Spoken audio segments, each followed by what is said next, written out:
Ladies and gentlemen, it is that time once again for XRRL to get underway. But today it's going to be a little bit different than normal. I'm your host, Insane Leader 13 here, and unlike normal situations where at this time of the day we'd be looking at a points-paying, 100% realistic race, today we are going to be watching a race with the 2010 era Formula One cars. Ferraris, Red Bulls, and McLarens will be making up the grid in today's event. I'm Insane Leader 13. I'm going to be joined shortly here by IPR 56 as the other commentator. We could be looking at a very interesting race, much different than what we normally would see. Real quickly, as we look down the order, as it stands right now, we have 4 different drivers running in the Ferrari, 6 of them running in the McLaren, and 7 of them running in the Red Bull. There might be other drivers who show up a little bit late, but I'm not putting too much bet on that. We are going to be running at the Austria circuit in Spielberg, one of my favorite circuits in the entire schedule right now. Also, before we get too far into this race, we also want to go ahead and keep a brief moment of silence, because earlier we'll be doing that before the race gets underway for 2 reasons. One, earlier today, one of the top soccer players, also known as football players in the world, was involved in a massive incident on the field. CPR needed to be performed to bring him back, and although he has given word from the hospital room that he's doing okay, we still want to have a little bit more respect. And also at the same time, for the American open wheel fans, driver Felix Rosenquist has been involved in an accident that he has also been taken off to hospital, and we'll also be holding a moment of silence for him before we get into the race proper. But for right now, we are staying by until we get on to qualifying. It will be your traditional 3-stage qualifying that we've been doing for a long time. So the top 15 drivers will advance into qualifying 2, then the top of those drivers will advance into qualifying session 1.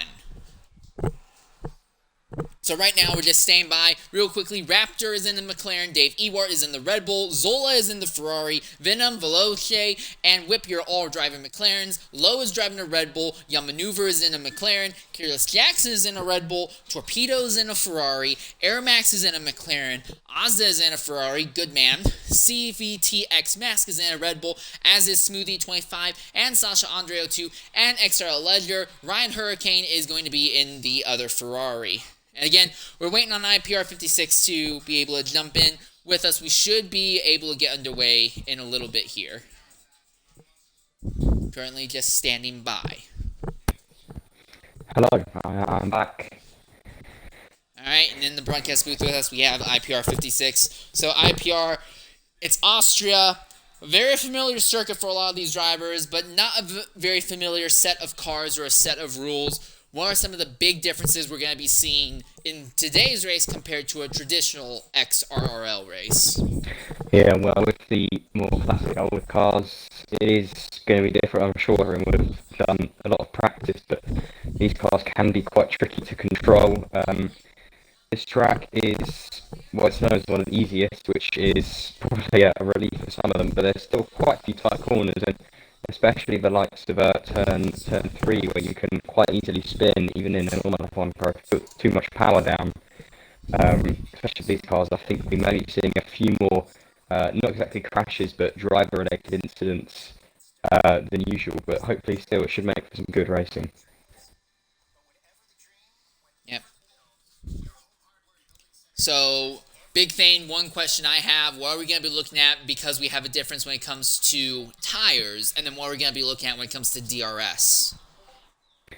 Yeah, well, with the tyres, obviously you only have one set of dry and wet, so you have the mediums or the softs or the hards, so it's really just a pretty easy strategy for everyone. At least that is something that they have to think about. But yeah, and DRS as well, obviously that wasn't a thing back then, so that's not going to help. And on a track like this with the 2 very long straights, that could possibly play a bit of mayhem for some of the drivers, as you're going to have to really use the slipstream and exit out of the corner to try and overtake.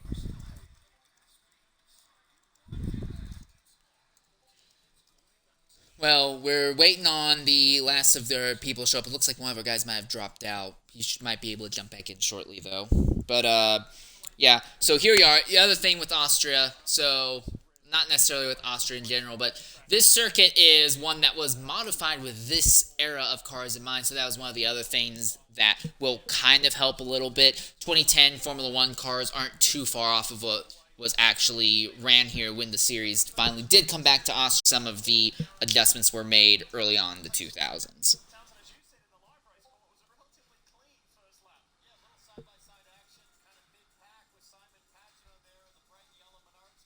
Should be underway very shortly here. I believe they're readying up now. Okay, here we go.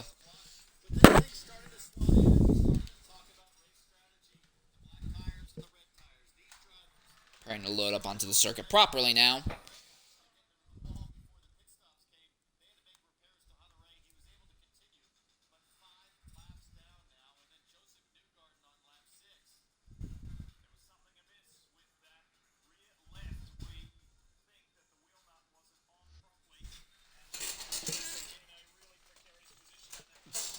Alright, here we are, loading up onto the circuit.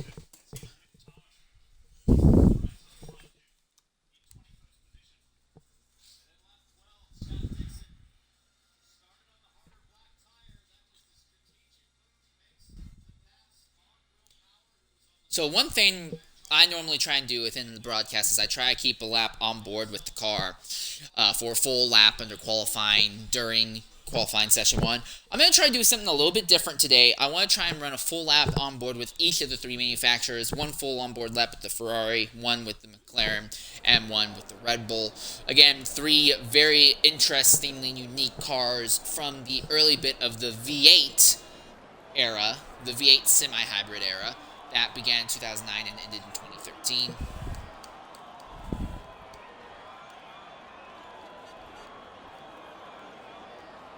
I'm not even going to worry about showing the fitted tires. We'll show the best, actually.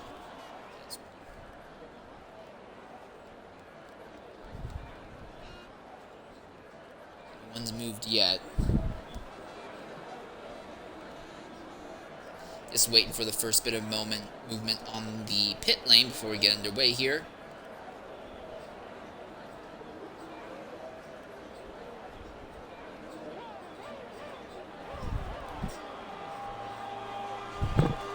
And there we are, the first car coming out onto the circuit. That's going to be one of the Mercedes, and that will be the driver of PPR Venom, as he is already making his way down off of pit lane on that final bend, and now gets underway. Should be able to hear the V8 screaming by right now. Such a brilliant engine noise. A little bit farther back on the track, XRRL Ledger is out in the Red Bull. And then you also have Dave Ewart and Young Maneuver. Both of them are out. Young Maneuver in one of the other McLarens. And then Dave Ewart is also in a Red Bull. The first driver to get out on circuit who will be driving in a Ferrari is going to be... I see some movement on pit lane right now. That is... Ryan Hurricane in the Ferrari. He'll be the first one for that manufacturer to get onto the circuit. Already an issue there ends the start of Sector 3. That is a Red Bull of XRRL Ledger who has looped it, apparently, right at the start of Sector 3. I'll try and wait for a little bit of clean track to show up before he gets back onto the circuit.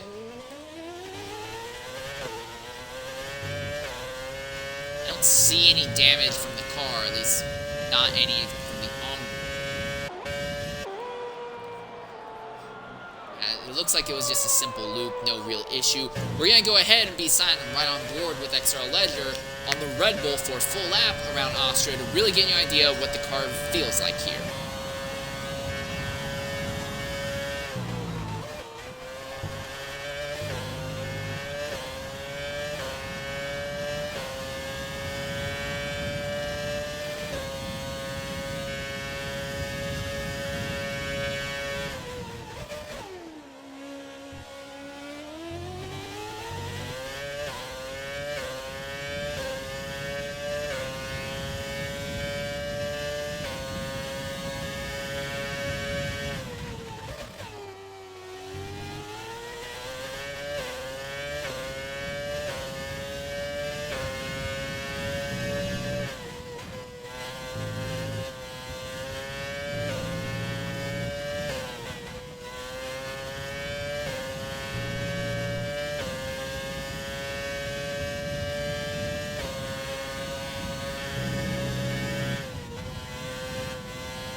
that is a full lap on board with XRL Ledger and the Red Bull 108.788. That is the third fastest time thus far, but CVT Masked in the other Red Bull, who's currently on top. Another car has gone off at the start, and that is a Ferrari. That is XRL AUSTRIAN. Sad to say it's not an unfamiliar sight in this series, but he's getting underway now. He was in the middle of a lap. This lap not very good now as he whips around the final corner to get going here. Veloce in the Mercedes is currently on the run down, and there's another car that's had an issue there in Sector 3, and that is the McLaren of PPR Venom. He was actually up on time compared to his prior best lap by about 0.3 of a second before this most recent spin.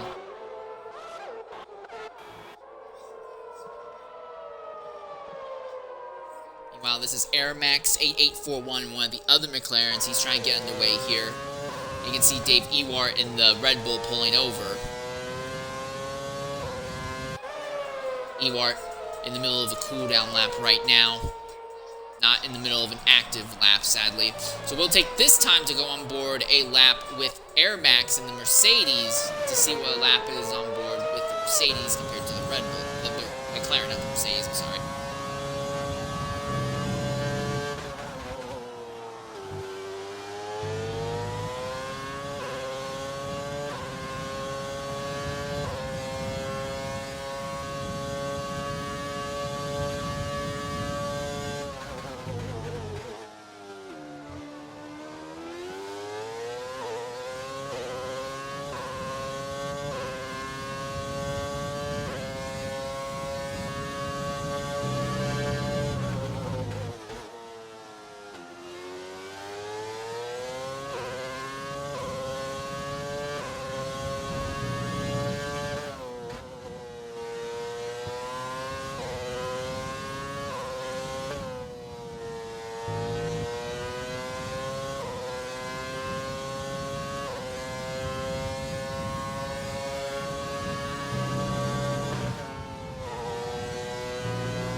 And you can see Airmax puts down a lap of 108.831, but absolutely had the ability to go faster. However, Ledger was coming into the pits, and Airmax had to be a little bit careful making the apex for the second to last corner, and definitely took some of the time away.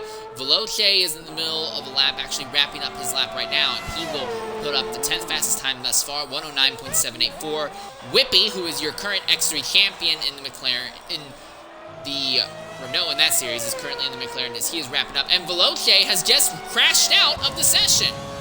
And Veloce has had an incident that has taken him out of qualifying after saying a very, very serious lap. And I'm not 100% sure what happened there, but XRRL Veloce now taken out of the race. We're going to try and get him in here and see what happened. But a very, very bizarre incident after putting down a respectively good lap. Oh, and that's Whippy! And now Whippy has had an incident! Some front wing damage on his machine. He is back underway now. Oh, and he's not the other one. There's a Ferrari back there as well that's just had an incident.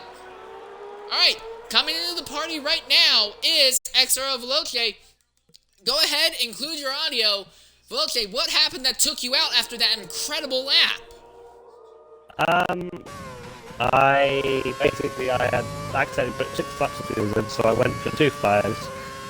Coming off turn 1, I think I took too much curb. Lost the back end, tried to catch it, and it all. Although I'm feeling much more prepared for this week, considering I've been on the wheel for about nearly 2 weeks now. So, I'm getting there a little bit. So, do you think you can make it back up through the field from what will likely be a last place starting position? Yeah, I reckon I can make it up a couple of them. I'll be happy with top 30 in the race. Alright, well, hopeful but realistic. That's Veloce. It's a sorry to see you out of qualifying so soon. Alright, see you.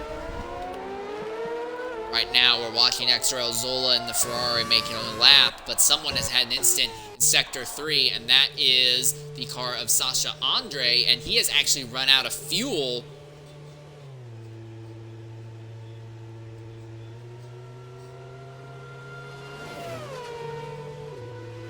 see drivers going by. This is a very, very dangerous position for Sasha Andre to be in. Now, thankfully, pit lane entrance is right here. See Whippy's trying to get in as well. Ledger in the middle of another flyer, and Ozza's in the middle of a lap right now as well. A little bit sideways coming out of the second to last corner, having a little bit of trouble putting the power down properly in that Ferrari. The Ferrari very, very janky with handling today, it would seem.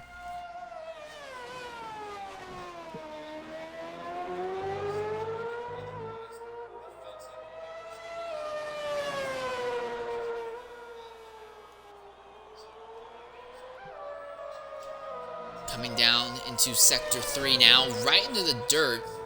So yeah, Ferrari getting very, very twitchy and having a lot of trouble staying on the track. This lap has just been ruled invalid. Torpedo is in the middle of an outlap right now, and Smoothie 25 is in the middle of an outlap as well. We're about halfway through the first round of quali.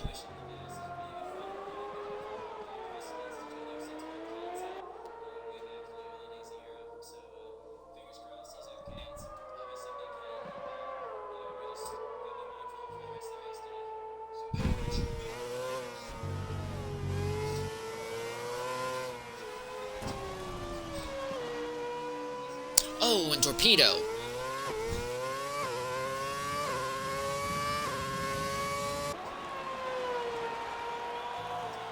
Well, he is still staying up for a flyer here.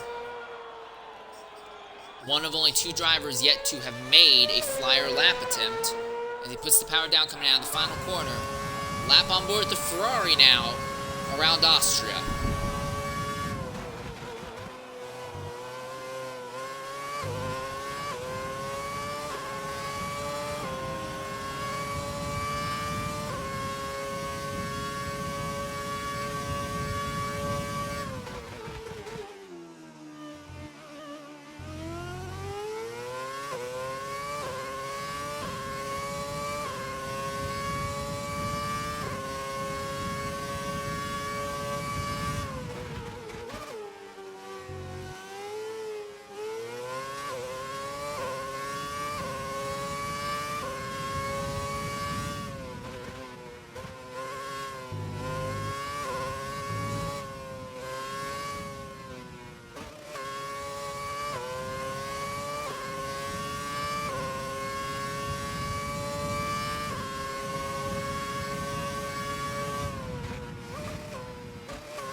On board Torpedo in the Ferrari, you can see how much the thing has a lot of nose drift coming out of the corners. The car is really good sideways, and he nails it into the inside wall with significant front wing damage right away. And there's another incident there in Sector 2 as well. Another car has gone around, and that is one of the other Ferraris. That is Asda. So it appears that the Ferraris might be borderline undrivable for today's event. Almost every single Ferrari today has been involved in an incident. And also of note, oh wow, no, that's Raptor in the McLaren, who has also gone around coming out of the third corner. So numerous different incidents here going on as drivers struggling to find the actual limits of the cars. And for drivers like Careless Jackson, Young Maneuver, Torpedo is extremely difficult. And then Smoothie 25 still has yet to get out onto the circuit and be able to set a fly lap. Another incident, this one's out of Sector 2. He is back on the way, and that's a Red Bull of Sasha Andre. So, yes, incident after incident after incident around the entire circuit right now. I'm curious to see if Sasha has damage to the front wing of that Red Bull. Yep. No damage.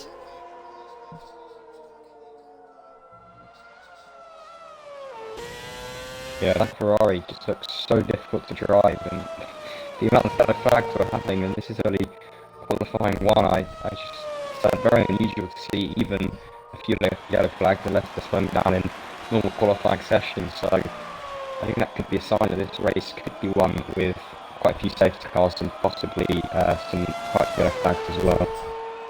I imagine we'll also see a very, very spread out field once we get to the race itself, because although the times are moderately competitive amongst the top 10, We're seeing a lot of issues with drivers are having a lot of... I'm watching drivers on Red Bulls and McLarens also having trouble when they put the power down. The nose of the car wants to drift one way or another. It almost seems random how the direction that's drifting when they put the power down out of the corners. As if the rear of the car is ready to go, but the nose can't figure out if it's satisfied with the direction of the car. And I have to wonder if that might be because of the way the weight and the arrows distributed on these cars.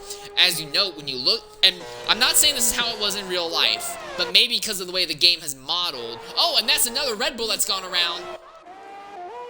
And that is Sasha Andre. But what I'm trying to say is look at how all the weight and the arrow on the car is really concentrated on the rear of the car. It looks like the rear is very much planted around the entire circuit.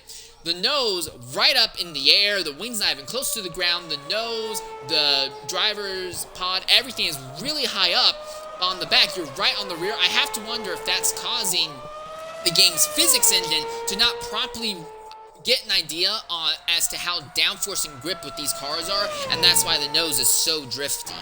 That's my assumption at least. I do not know enough about the game to say one way or another, but I know that wasn't an issue in real life Formula 1, so I would have to assume it's a game problem.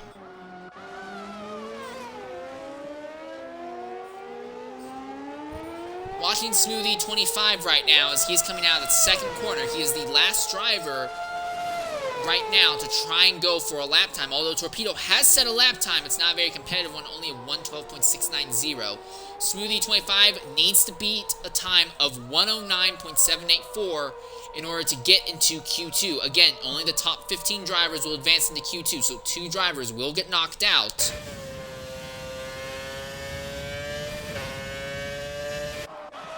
Oh, wow, and someone has just had an instant coming out of pit lane. That's a Ferrari again, and that is Ozda, who's improved up to 108.454, but is not having any luck, and Ozda has been disqualified from the session now. Oh my goodness, that is awful. That means he's completely out as well, and I can only presume it probably wasn't his fault. That is... The car completely spun around coming out of pit lane, and now he's out of it, and there's another Red Bull out, and that's Sasha Andre. And that car, he's having trouble just getting the car to get back onto the track perfectly. You can see it looping in the dirt. This is bizarre. This is only qualifying session 1. I'm going to try and get Ozda in here and see what happened. But that definitely looked like bullcrap to me on the game's part.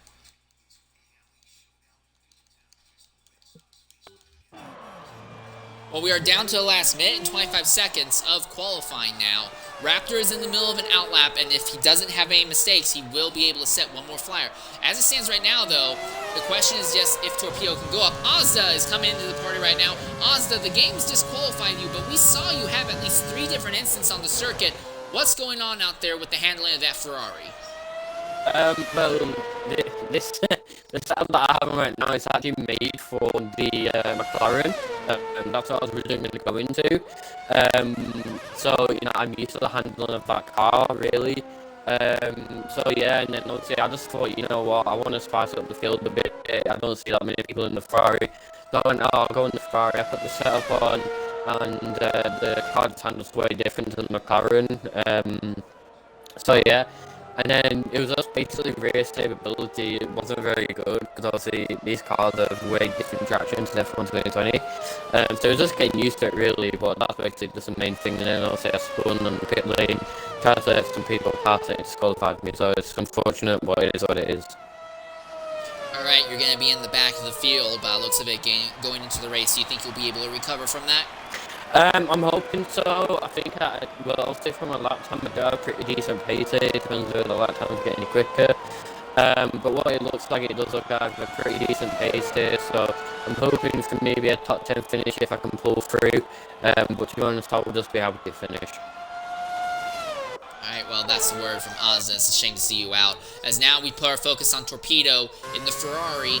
Right now, he just needs to be a time of 109.784 if he wants to advance into qualifying session 2. Loche not going to advance because his car is destroyed, and Ozda will not advance because of a disqualification.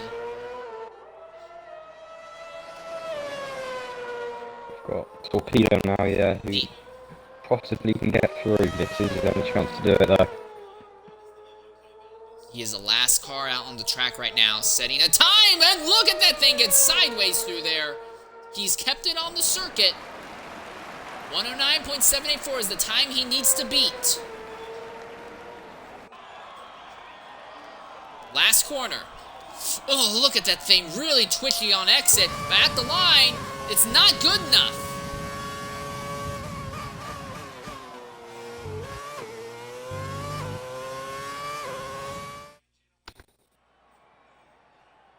Well, the first round is over, and the three drivers will not advance as Ozza with a disqualification, Torpedo just not able to come to grips with that Ferrari, and Veloce, who had an accident in the McLaren. Dave in the Red Bull will advance, as will Raptor in the McLaren. Lowe and Ledger in the Red Bull. Zola in the Ferrari will advance. Sasha in the Red Bull, Young Maneuver in the McLaren, Smoothie in the Red Bull, Air Max in the McLaren, Careless Jackson in the Red Bull, PPR Venom in the McLaren, CTV Max in the Red Bull, Whippy in the McLaren, and Ryan Hurricane in the Ferrari. Ryan Hurricane, really unique. He's the only Ferrari to have set a time faster than 108.750, and not only that, he is faster than everyone else by at least 0.3 of a second right now. Yeah, I think that just shows really if you can master the Ferrari, then it works, but if you can't, then it's pretty difficult to drive. It's literally either one end of the scales or the other, it seems. Yeah.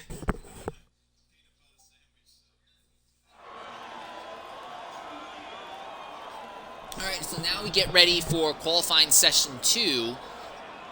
Be a 15-minute section. So here's the different thing from normal.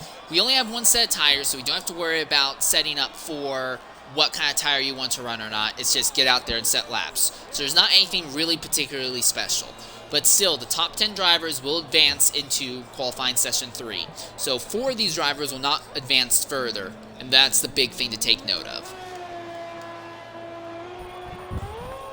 The first driver is already out onto the circuit, and that looks to be, according to the game, Sasha Andre in the Red Bull, who immediately ends up in the infield grass. Yeah, these things do not look very fun to control, and I really think it's probably just the physics engine not being able to properly replicate what these cars can do.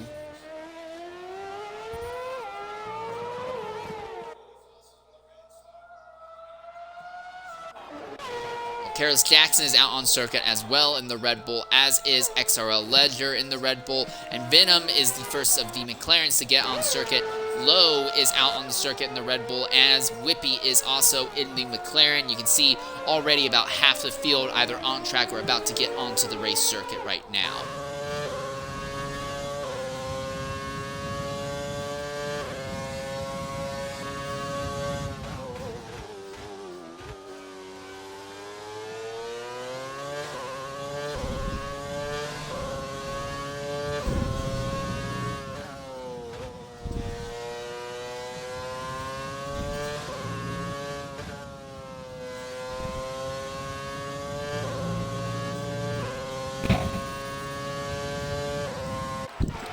Right now, watching Sasha Andre now begin his first flyer lap. He'll try and set the initial time for this qualifying session 2, the time that everyone else will want to aim for, at least at the start.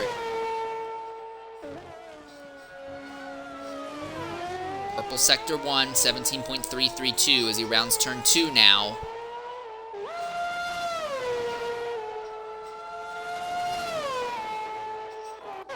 Oh, and there's a car that's gone off there on their out lap in Sector 2, and that is a McLaren. That is Raptor, who has gone around just before the start of Sector 3, and he is way off circuit, trying to merge back onto the track as cleanly and clearly as possible. There's a lot of cars on the circuit behind him. It's going to make it a little bit difficult. All right, and he's on now.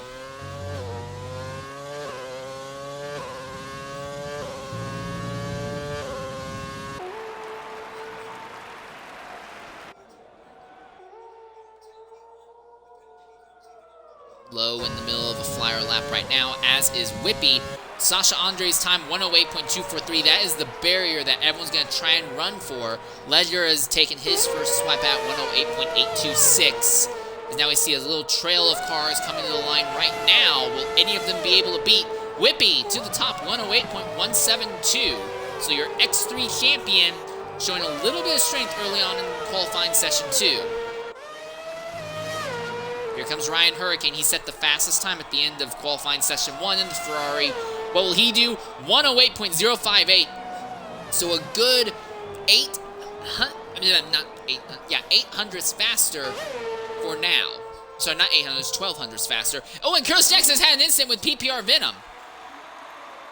I don't see where Jackson is. Venom's gotten back underway, and Jackson seems to have gotten away. But the game is just where Careless Jackson and Venom with 5-place grid penalties for apparent collision between the two of them. That is really not good. That 5-place grid penalty is going to be a painful one. Got more yellow flags as well. Look at this. And that is another McLaren off, and that is Raptor who has gone off there in Sector 3. So it looks like that little bit of a end of a bone figure almost. And Raptor's just gotten disqualified for that. But there's nothing he can do. He's so far off circuit, he's just trying to get on track. But now Raptor has been disqualified. Oh god, that's 2 disqualifications in this session, or in the whole qualifying. That is not good. That's really unlucky for those drivers. And bullcrap on the game's part. We're going to try and get Raptor in here and see what he has to say about the cars and their handling. But a very, very crazy moment. Anyways, Hurricane has just gone ahead and improved his lap. He is now at 108.006, so he's gone even faster, while CVT Mask is in the middle of an outlap right now. 10 of our 14 drivers have set laps at this point. Oh, and there's another spin at the end of corner 2 now, and that is Dave Ewart, who has had an incident. I can't tell if there's any damage on that car. No, it doesn't look like there's any damage.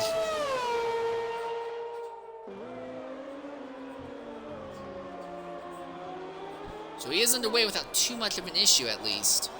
Zola and Smoothie25 are still in pit lane. CVT Mask has gone into the dirt, and Venom goes to the top, 107.943.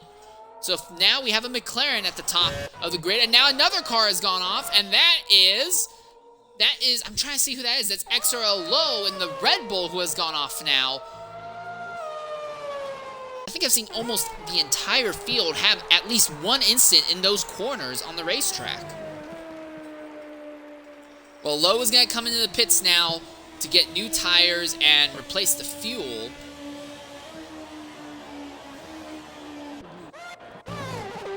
Zola is in the out on track in the Ferrari, and he's in the middle of an outlap right now, coming down into turn 3.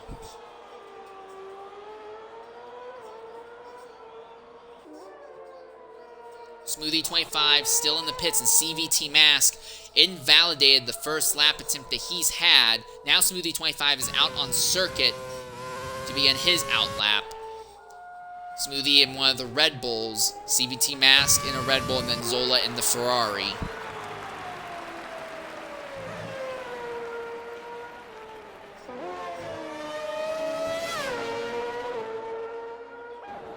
Here comes Zola to the line to begin his flyer. Track's a little bit clearer now than it was earlier. You can see him really aggressive on the curbs going through turn 1 there.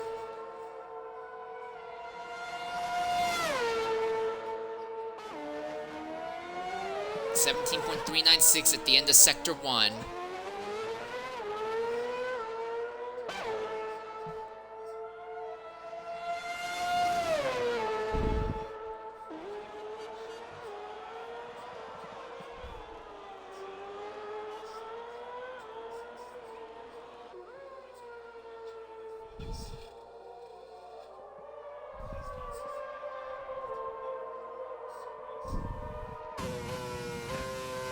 .758 at the end of Sector 2, and he had a purple latter half of Sector 2 there. So Zola has a respectable time potentially going for him now. One of the other Ferraris, Ryan Hurricane, is out on track going to see if he can improve his time. Final corner for Zola. And the 11th driver to set a time in the session will put a time of 108.586. That's good enough for 8th right now. So now the focus goes to Smoothie25 and CVT Mask. Those two drivers are the next ones that will have to set times. CVT Max out of that final corner to the line, 108.321. That's the 7th best time, and now Smoothie 25. So what this means now is that Careless Jackson is at 108.820. He is the driver on the bubble, and Ledger and Dave Ewart right now on the outside looking in. Those two need to figure out a way to improve their time and get out there so they can advance into the next session. As Smoothie comes across the line, he will jump up in the 10th, so now Careless Jackson is on the outside looking in, and Smoothie 25, 108.807. That is the time that 11th, 12th, and 13th need to shoot for.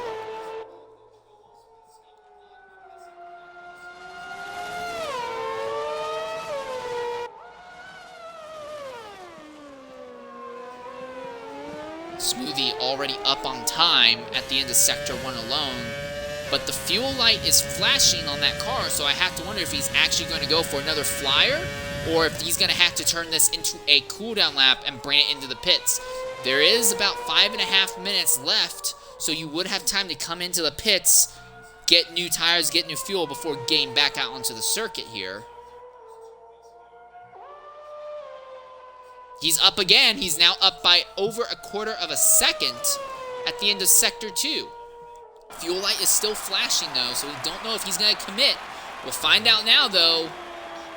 And no, he is going to come into the pits. He had a good lap going, but just not enough fuel to make it work.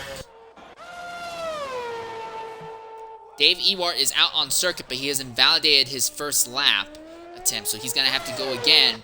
Ledger is still in pit lane. Careless Jackson is on the same set of tires he turned laps on earlier, and he is on an outlap, getting ready for another go at it.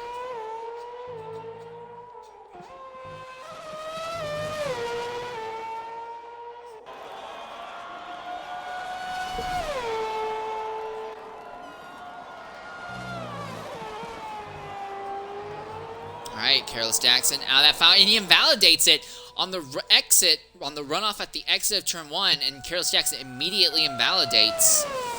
That's not looking good for him whatsoever.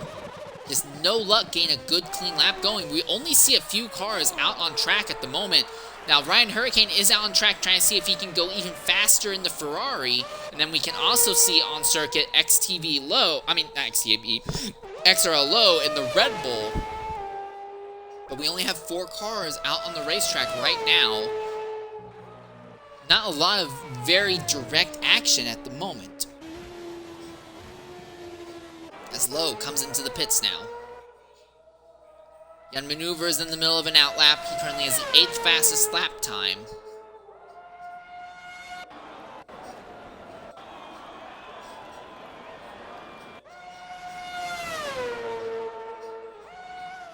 Ryan Hurricane up by 18 thousandths at the end of Sector 1, so he's going to try and go faster here.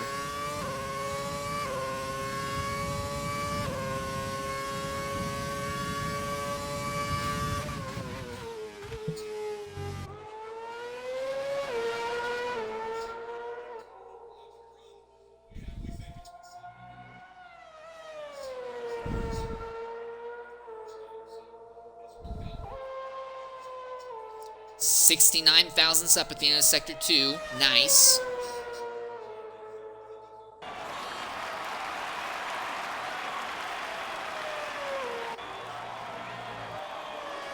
Now for a final corner. Here comes Ryan Hurricane at the line. How much farther up does he go? Right to the top, 107.796. He gained roughly 15 hundredths in that last sector alone. So he's got that Ferrari's handling dialed in quite a bit. He definitely has some ability. As once again we turn our focus to Careless Jackson. He is up by 38 hundredths at the end of Sector 2. Is he going to hold on to that and jump back into the top 10 at the line? Up to 8th, 108.353. So now Zola is the driver on the bubble. He's in an outlap and already prepared for that. Smoothie 25 still needs to figure out a way to get into the top. Zola now beginning his flyer in the other Ferrari. Smoothie 25 in the Red Bull coming down. He's going to do another flyer in the Red Bull. Dave Ewart is still on the middle bit of the racetrack, but he also is getting ready for another flyer. But with 2 minutes left in the session, the clock is ticking fast.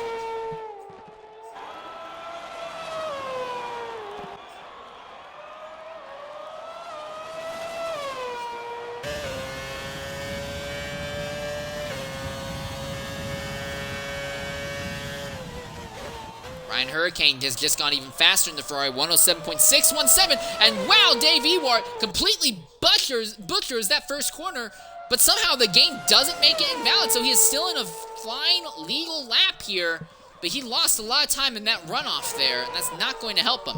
Ledger's in the middle of an out lap. Zola is trying to make something happen. He is up by almost a quarter of a second at the end of Sector 2. Smoothie 25 is also trying to make something happen a little bit farther back. Zola, the driver on the bubble, he wants to get higher up in the grid. And he lost it all. That was very strange how he didn't get that invalidated there, but I guess that's just the game for you. Smoothie 25 has improved his time, but it's not enough to get him ahead of Zola. And Zola still trying to go for it. Whippy now goes to the top, 107.561, and that's in the McLaren. And there's not a lot of time. I don't think Ryan Hurricane has the fuel to go for another shot at it. So it looks like Whippy is going to end this session as the fastest driver.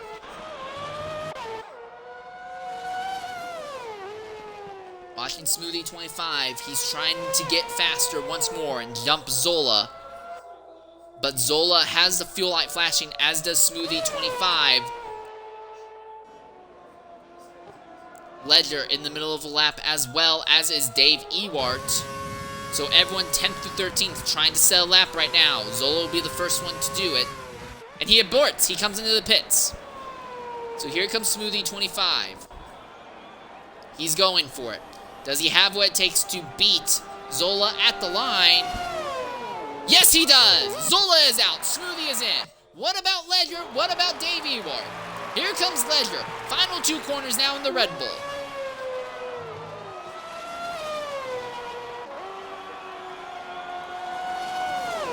He improves over Zola, but not into the top.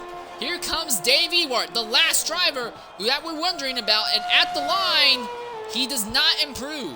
So at the last minute, Smoothie gets in and knocks out Zola, and now Zola's fallen to 12th. There's only one more car in the middle of a flyer lap right now, but that flyer lap isn't truly a flyer. He is out of fuel and will be coming into the pits, and that is XRRL. A kind of a long but an interesting qualifying session, to say the least, as Whippy ends qualifying session 2 as the fastest driver.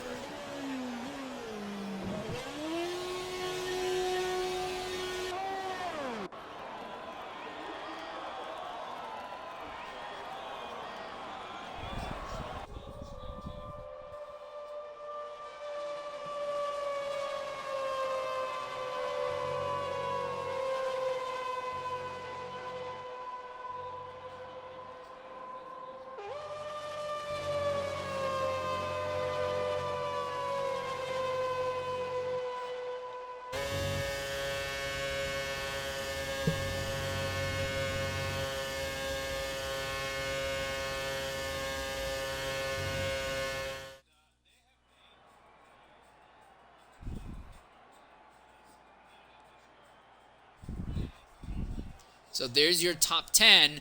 Whippy in the McLaren, Ryan in the Ferrari, Vietnam in the McLaren, Lowe in the Red Bull, ZTV in the Red Bull, Air Max in the McLaren, Smoothie, Sasha, and Carlos Jackson all in the Red Bull, and Young Maneuver in the McLaren. They all will advance. Ledger in the Red Bull will not. Neither will Zola in the Ferrari, Ewart in the Red Bull, or Raptor in the McLaren. And again, Carlos Jackson will be taking a 5-spot grid penalty at the start of the race itself due to a collision that he had in the session. We didn't catch that on camera, sadly, though.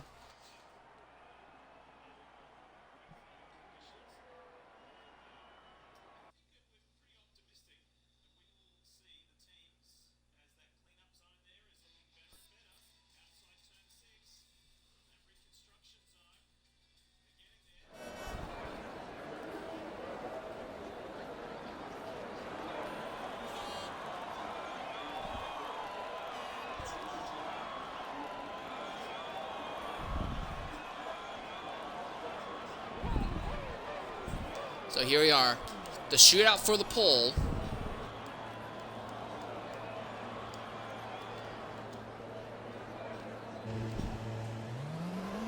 Looks like Sasha Andre will be the first driver to get out onto the racetrack in the Red Bull.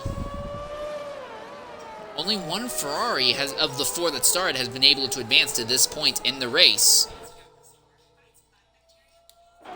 See a McLaren out there behind Sasha, and that is the McLaren of XRRL Whippy. Lowe is the next car to get onto the circuit in one of the Red Bulls, and there has been someone who's had an accident just trying to get out of the pits.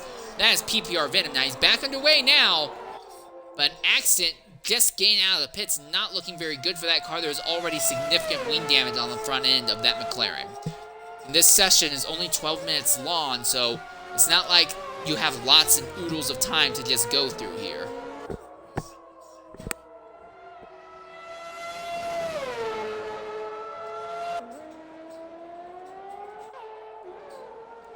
CVT mask is out on circuit. Excuse me, I'm sorry about that. Alright, and right now it's Smoothie25 and Young Maneuver. Those are the only 2 drivers on pit lane. Everyone else is out on circuit trying to make something happen. This is Ryan Hurricane, the only Ferrari still on the circuit.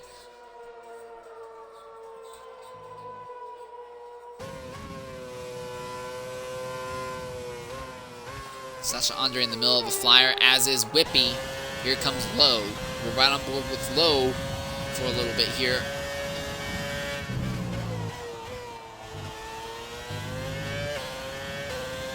Power down as he goes up through the gears on this straightaway. He's up in the 7th already.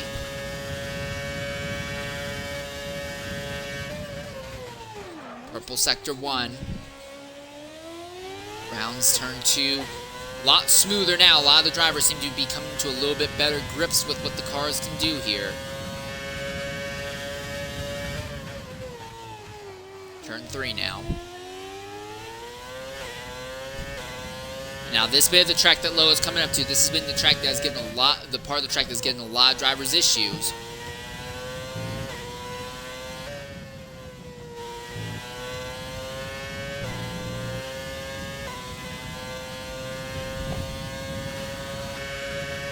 Sasha Andre, that's their lap time that everyone's going to be shooting for, 108.588. I imagine that time will fall soon enough, and there we go, Whippy already 108.086.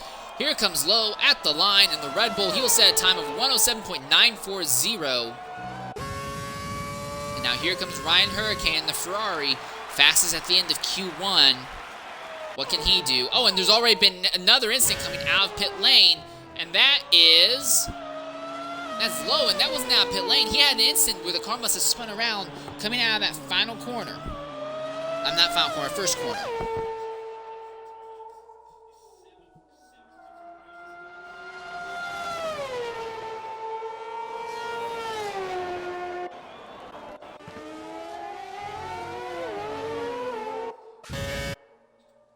And now Sasha Andres had an incident. He was up on time, but had a spin right afterwards. He is back underway now, though.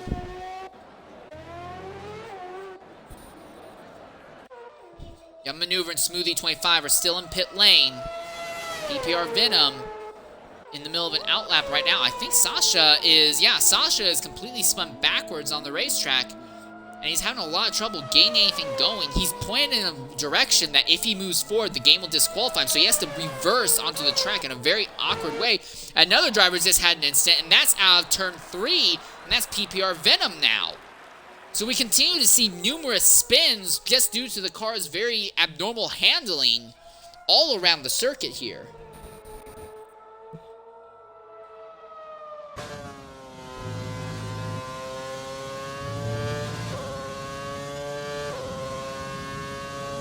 See Sasha still not able to get going very well, but it looks like he's finally got that thing pointed the right direction. He's on the track, and thankfully for him, he did not get disqualified in the process. While we were focusing on Sasha's incident, though, Ryan Hurricane has gotten to the top of the timesheets, 107.764.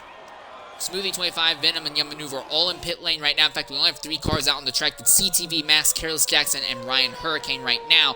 Careless Jackson on the run, going through the exit of Sector 2. He is up by 42 thousandths at the end of Sector 2.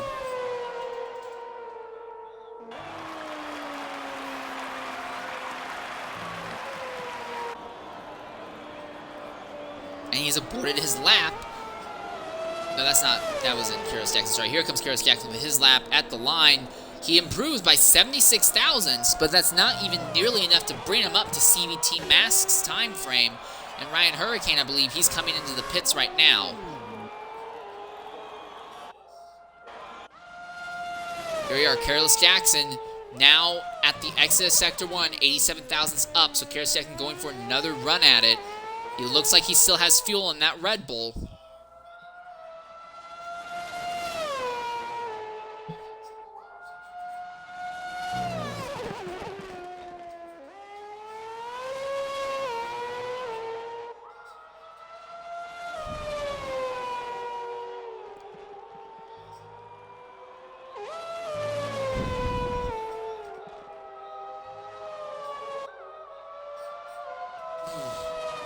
Kairos Jackson trying to go as smooth as he can with that Red Bull through Sector 3. There are just 2 corners left now. And he has aborted the lap. He's going to come in instead now. Venom is in an outlap right now, so he is going to try and be the 8th driver to set a lap time in the session. Still no movement from Smoothie25 or Young Maneuver. Neither of them have made an attempt to get out onto the circuit yet. Whippy still in the pit lane. Airmax is in an outlap low. Has just set a time of 107.940 earlier. He is now going to go for an even faster lap, if at all possible.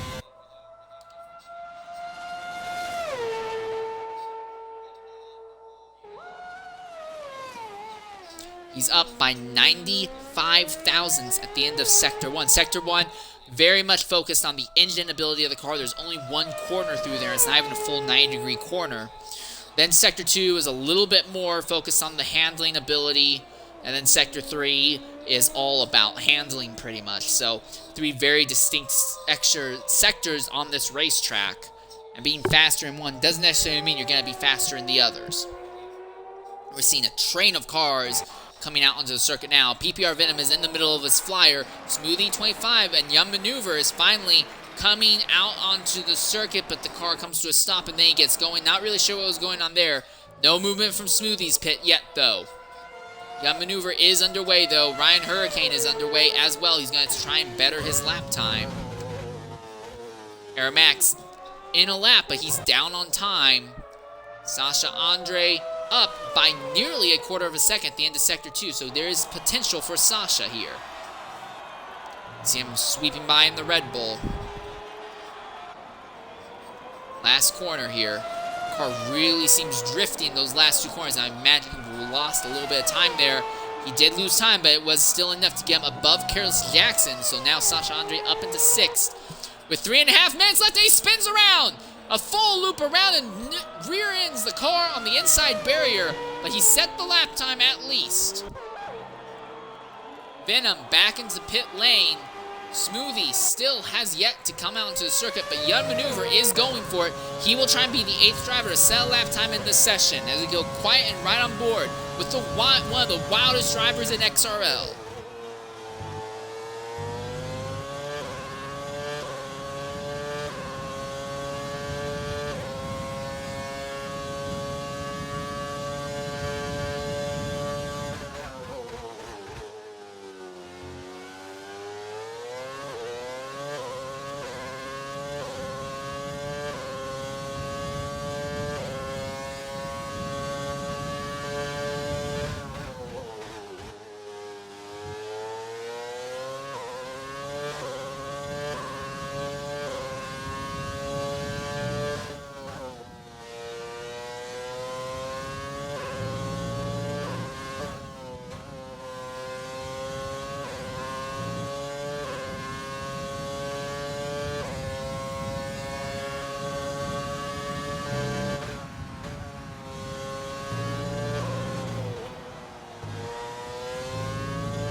That's a lap on board with Young Maneuver, 108.483. That is the 6th, now 7th best time. Smoothie25 and Venom are finally out on track going for it. Venom is in the middle of an inbound lap, but against an out lap doesn't matter too much. Smoothie25 trying to do something as well. So they're waiting to the last minutes, but they are going for their laps finally. Everyone except for Sasha Andre right now is out on circuit trying to make something happen. There's just enough time for one lap and a little bit more, as Venom is now in the middle of his flyer, as is Smoothie. McLaren and Red Bull, those are the last two cars we're waiting to see set a lap time. CVT Mass goes to the top now, 107.632.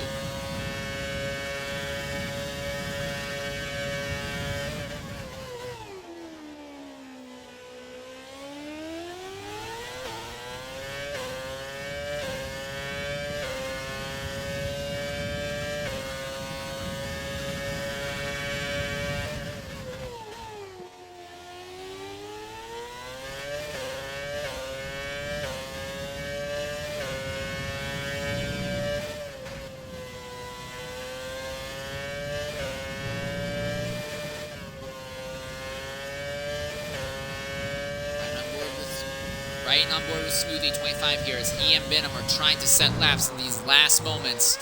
Venom, through the last corner in the McLaren Mercedes, comes to the line and he will set a lap time of 108.223. Respectable time. What about Smoothie 25 at the line? He will set a lap time of 108.404. So everyone has set a lap time. Coming to it, Sasha Andre will get one more shot at this, but the clock is pretty much over. In fact, as we look at it, as the clock hits 0, time's up, over, plow. And that is a McLaren that was abnormally slow there. CVT Mask has completed his attempt. Ryan Hurricane going for his last potential shot to get the pole position. He is up by almost a quarter of a second at the end of Sector 2. Whippy has just gone even faster. Now Whippy is at the top with a 107.426. Ryan Hurricane needs to pull a lot of time out in this final sector. Runs a little bit wide out of turn final. At the line, it's enough for second, but not enough for the pole. Whippy might just start on the front row. Lowe is on a cooldown lap. Venom is invalidated the lap he is on. Smoothie 25 is up by 0.4 of a second at the end of Sector 2, and Sasha Andre is going for a lap as well.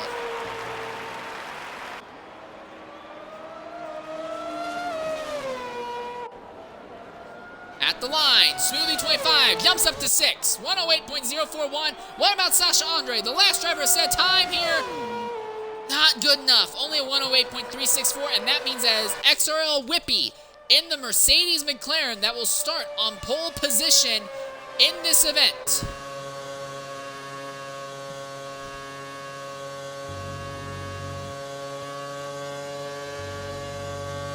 So qualifying for today's event has come to a close, and your top 10, Whippy in the McLaren, Hurricane in the Ferrari, CTV Mask in the Red Bull, Air Max in the McLaren, Lowe and Smoothie in the Red Bulls, Young Maneuver and Venom in the McLarens, and Careless Jackson Sasha Andre in the Red Bulls. And it will be roughly a 6 to 7 minute wait until we get underway with the race itself. Again, there will be a moment of silence before we get underway for today's event. We're looking at a 17-car grid.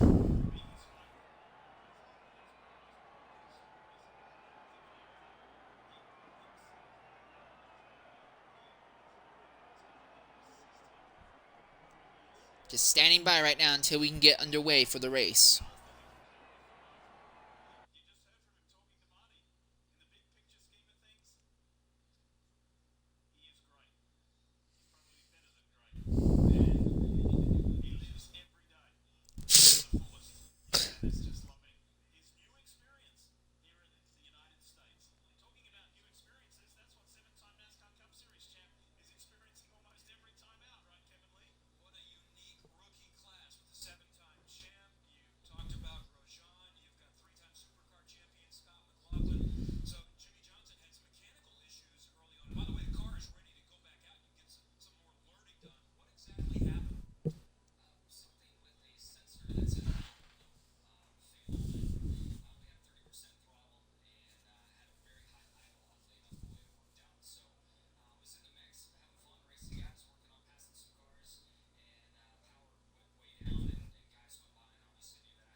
Stand by right now, waiting to get underway for the race in several minutes here.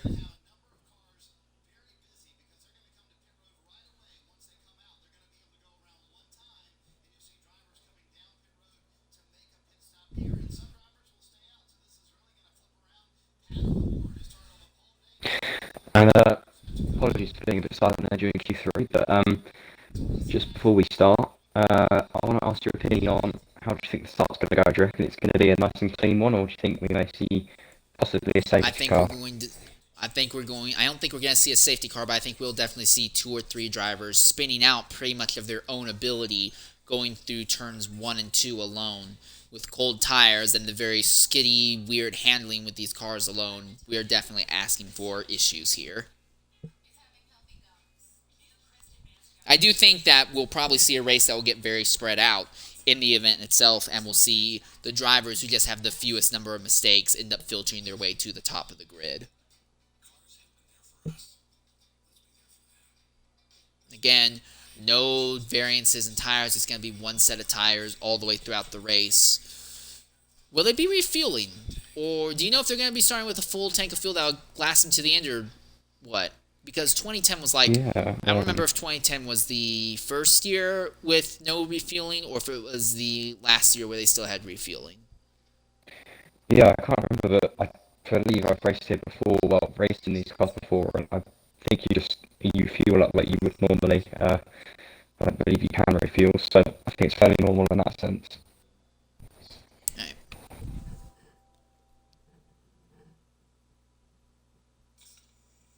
Suddenly you taste something new, something nice, something you're struggling to describe. Shh, don't think too hard here. Let me help. It's refreshment. Court seltzer. Refreshment that speaks for itself. Should be getting underway here in about a minute's time.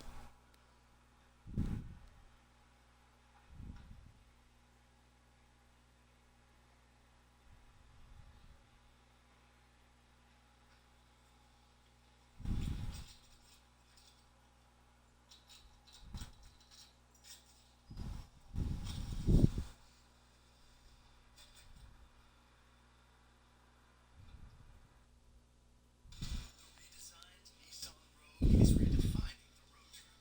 Intelligent all-wheel drive winter rain selector that puts the rush back in rush hour. A spacious interior for all kinds of commutes, and wireless connectivity for when you want to let loose. This is the redesigned, redefined Nissan Rogue. And now, pick the big thrill sales event. Lease one from the equivalent of $79 weekly with $950 down.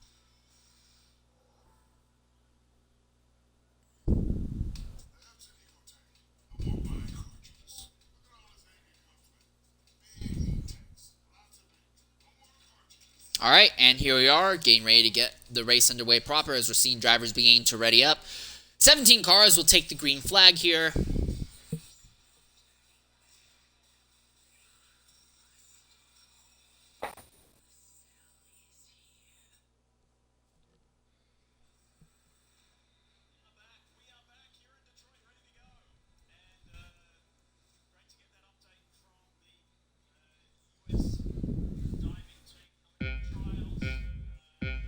Alright.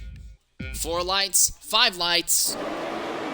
And it's lights out, and away we go here and right away at the back of the grid, already issues, and that's Ozza who spins right off the line with a chunk already missing out of the lane. Whippy runs away from the field at the line, and already Air Max is overtaken Ryan Hurricane. Now Ryan Hurricane is under threat. We see a Red Bull going off into the dirt further back in the grid, and who was that? Someone just very nearly spun across the entire circuit. Dave Ebor has had a collision with Smoothie 25 apparently as well. And we are already under a virtual safety car. We could not even make it to corner 2 for this race before we ended up with our first VSC for the event. That was a pretty interesting start. Luckily we've got no actual DNFs, but quite a bit of damage, as you said, down the back there. Well, we are green flag once again now, and already Zola, Veloce going through a little bit of a battle right now. Veloce trying to make something happen on the inside of this corner. Now it turns to the outside this bit here. This has been a very difficult section of the racetrack for a lot of the drivers in qualifying, but it looks like they're going to be able to get through it okay for now in the race, for turn 1 at least. But Zola will take that position. Farther up, Careless Jackson, Dave Ewart, and Torpedo are all on top of each other for the points paying positions, 10th, 11th, 12th. Again, this is an exhibition race. There aren't actually points being awarded for this event. Dave Ewart around the outside. He will get by. Ledger comes into the pits to repair damage to his car.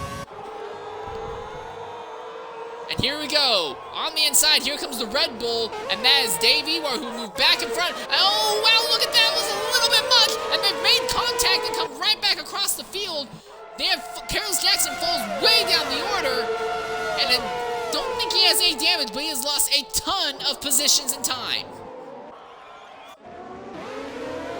Sasha now falls and loses positions. Now Veloce has just spun around coming out of turn 2. And now he falls to 14th position. Sasha Andre, Careless Jackson, neck and neck going down that third straightaway into this long sweeping, almost a hairpin corner. And for the moment, it looks like Careless Jackson might have the position. Sasha's trying to fight back on the outside of these next corners. They're still neck and neck. A little bit of contact there. And Jackson pushes Sasha, gets a little bit off the racing line. Sasha gets very sideways. You can see him chasing the front end of the car. He's going to lose the position for now. And that's it for that battle, as Lowe, farther up, is trying to make something happen to PPR Venom ahead, and Ryan Hurricane is fighting back against Air Max, going onto the third lap, and Ryan Hurricane very nearly spins out, coming out of the first corner now.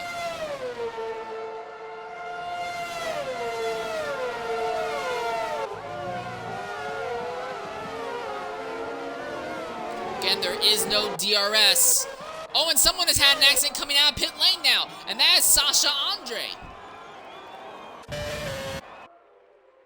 Sasha Andre, another incident. Now he's gone through one of the barriers. The car leaps over the debris, and he is completely backwards on the racetrack. Here comes a Red Bull right across the field, right in front of him. There's not much Sasha can do. He's trying to get back onto the racetrack, pointed the right way in a way that he will not get disqualified. Now here comes Raptor, he will go by. Here comes Ozdo, who will also go by, as will Veloce. Dave Ewart, meanwhile, has just lost a position to Careless Jackson. He's trying to fight back as the two Red Bulls are side by side there, right behind Torpedo. Dave Ewart has taken the position from Careless Jackson for now. Careless Jackson is trying to make a better run out of that prior corner work. Nose to tail for the two Red Bulls.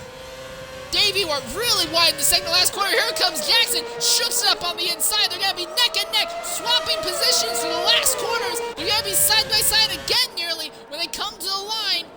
But Careless Jackson is going to keep his Red Bull ahead.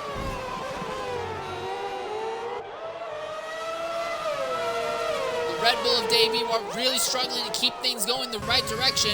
As we turn our focus once more now to Lowe and Young Maneuver, who are side by side on the third straightaway.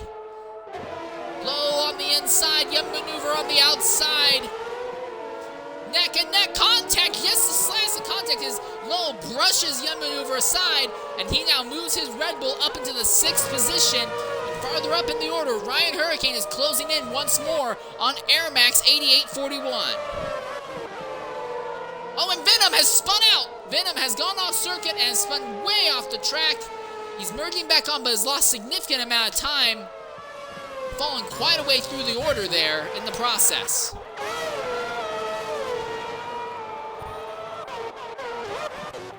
Venom continuing to lose position. Now Careless Jackson has just gotten by XRRL Torpedo on the inside, as Torpedo is having trouble navigating some of the corners in Sector 3. Oh, Torpedo very nearly spins out, coming out of the last corner alone.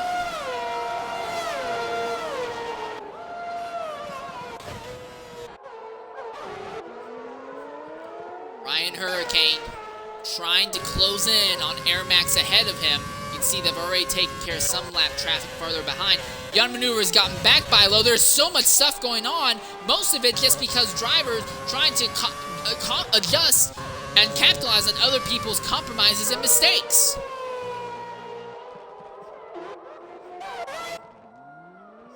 Oh, and that's Dave Ewart, who has now had an incident. Oh, and he's having trouble getting the car going proper on the racetrack as well. Oh, and Veloce has spun around again. Coming out of the final corner. Here comes Ryan Hurricane.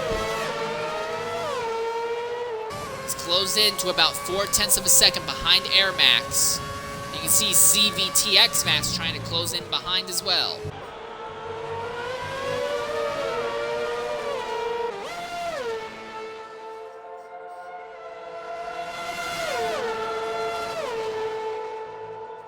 Here comes Ryan Hurricane. He's right there. He's looking on the outside of the McLaren.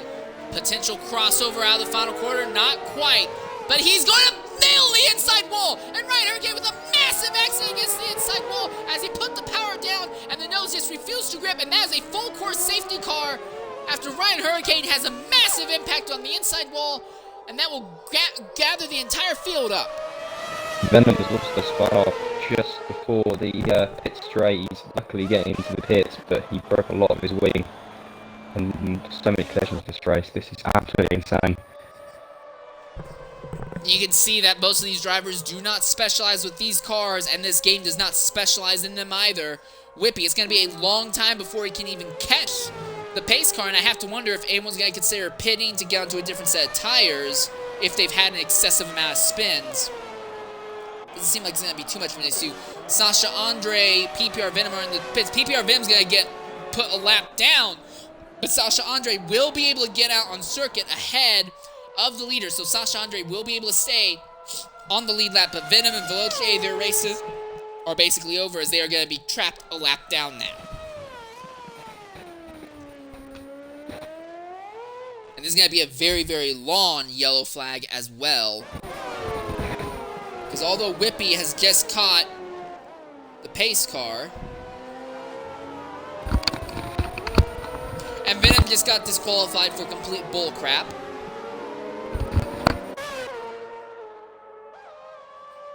Or did he? The game says he got disqualified, but he's still very plainly going on the circuit. That is very strange. Yeah, to me it seems like he's driving fairly normally. Oh, he's got a drive-through penalty now for falling too far back. Okay. It's very strange. What? Oh, Anna. Now he gets a time penalty for track violation. What?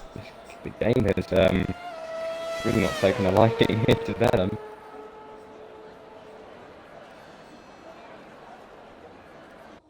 It definitely isn't disqualified because he's Another drive-through penalty.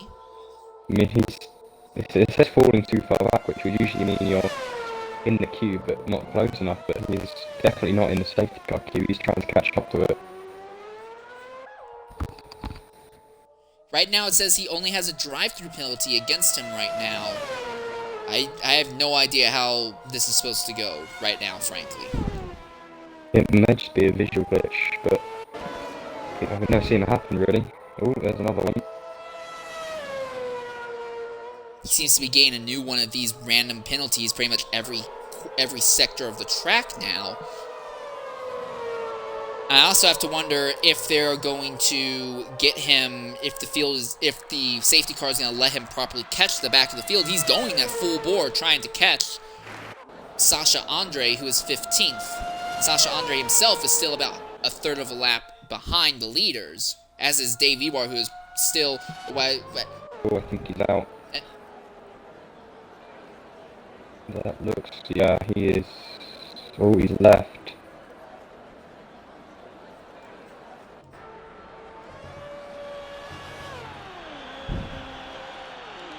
Oh, no, he's definitely out of session now. His car is off the track and his name's dimmed on the scoreboard, but I honestly have no clue what's happened there. I'll tell you what's happened. This game is utterly a piece of crap when it comes to regarding lap traffic. So he came out, under pit lane, he went a lap down.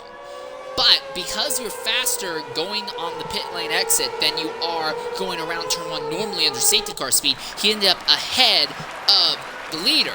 So he was under the impression that he would be able to go by the pace car and catch the back of the field. The game didn't like that and penalized him time and time and time again for that, despite the fact that he was ahead of the leader.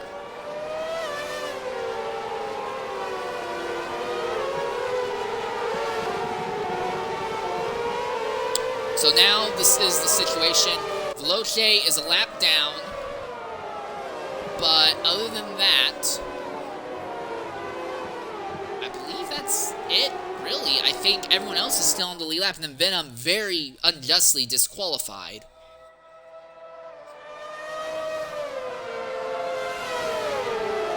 So Veloce now going to try and scoot up the grid just a bit, I'm guessing.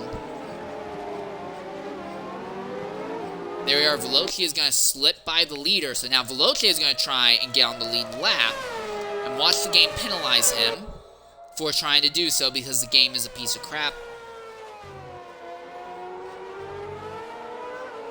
No, nothing. Apparently the game is okay with Veloce going by to try and get on the lead lap, but they're not going to be okay with Venom doing so. This game is so busted.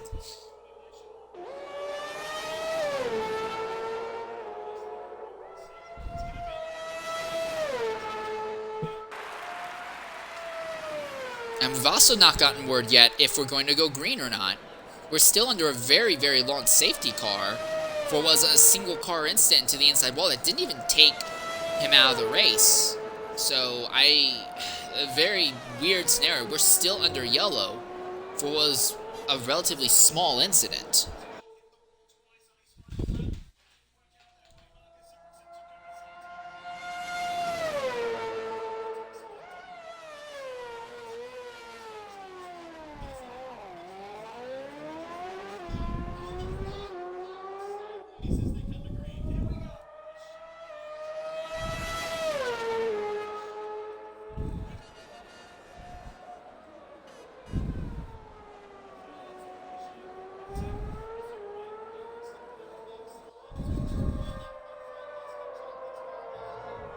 It's under an extended yellow flag right now. Apparently, the game will let Veloce catch up to the back of the grid, which is bizarre because it did not let Venom do so.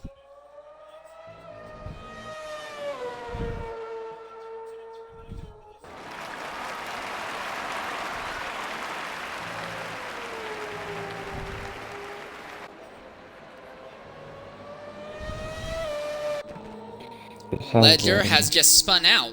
Ooh. And that was under yellow flag. It's under safety car. We're still under safety car, and drivers are still having trouble keeping... And there's the word safety car in this lap, and that's not what Ledger wants to see because he's now lost all of his grid positions, and Veloce is still 42 seconds out from the back of the grid. Yeah, this has been a very long safety car. Luckily it's going to end so we can get back to the racing, but not good for Veloce because he is, very far back, and he may have to catch up. Almost. I don't think he's going to catch up. He's still 25 seconds from Ledger alone. Ledger's caught up, but Veloce's not going to caught up. I'm sorry.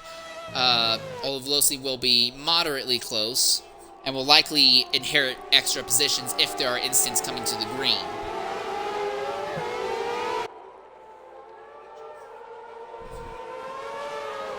Alright, coming to the green flag, just one more corner left for the leaders.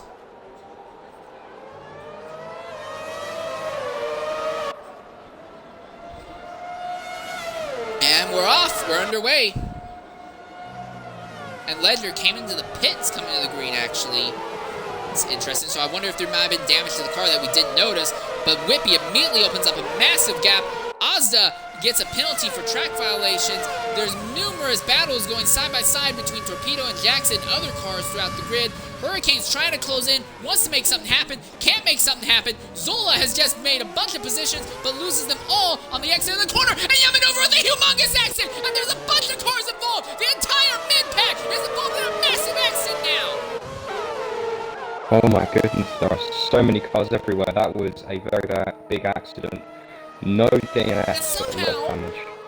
How is that not a virtual safety car? So we got a full course safety car for somebody hitting the inside wall. We had 5 different cars involved in an accident there, and we're still under green flag conditions. This game is so busted. Yeah, that is really weird. Young Maneuver has fallen really far back. He's now going to be under some pressure from Young Maneuver, and I'm assuming it's a bit wind damage as well. Sasha Andre working on XRL Raptor right now as they're going down that the main front straightaway. Trying to see if he can make something happen. Not able to do anything going into turn 1. Smoothie, Karis Jackson both coming into the pits. Ledger is going to stay out. Young Maneuver has to come into the pits though. Ryan Hurricane just got by Torpedo, but has a little bit of trouble putting the power down. That's going to let Torpedo get back by coming out of turn 2.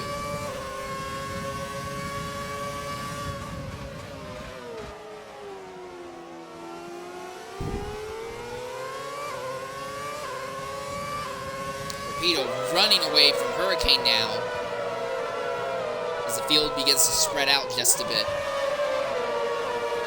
Whippy is doing a brilliant job here in first. He's literally controlled pretty much this whole race. He's got a very safe gap as well.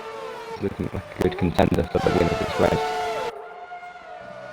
Here comes Ryan Hurricane trying to make another move on a Ferrari semi teammate. As Torpedo went really, really wide there. Here comes Lowe. He's going to try and capitalize on it all. And that's exactly what he's doing. He's right in Ryan Hurricane's draft. He's going to look to the inside of Ryan Hurricane. They're going to be side by side as they go into turn 1. And Lowe has to pull out of it, but he still has to be aware of Torpedo's position. Ozda is right there as well. There's three different Ferraris in this massive gaggle going on here. Actually, 4 different Ferraris because Zola is there as well.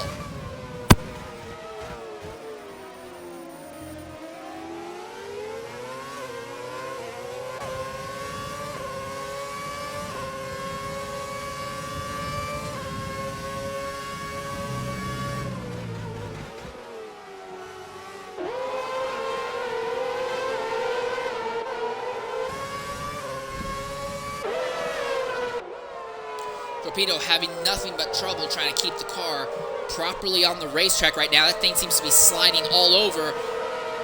He seemed to be having no luck keeping any serious traction with the rear tires. Which is weird because most of the issues we've been seeing have been with drivers having trouble with the nose not gripping up, coming out of a corner, but Torpedo's just having trouble getting the rears to grip anywhere on the racetrack, it would appear.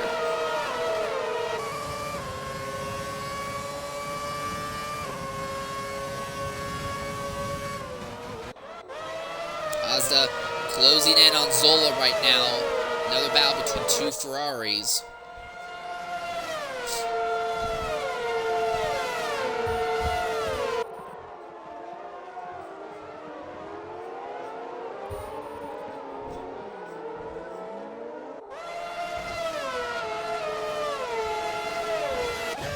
Sasha Andre has now gotten by Torpedo. Torpedo gets hemorrhaging positions. Look at him. He's going to get flanked by 3 cars. They're 3 wide. He's trying to hold on to his position, but there's nothing he can do. Raptor, Dave Ewar all blatantly faster than Torpedo. Torpedo, I think those rear tires are just burned out on his car.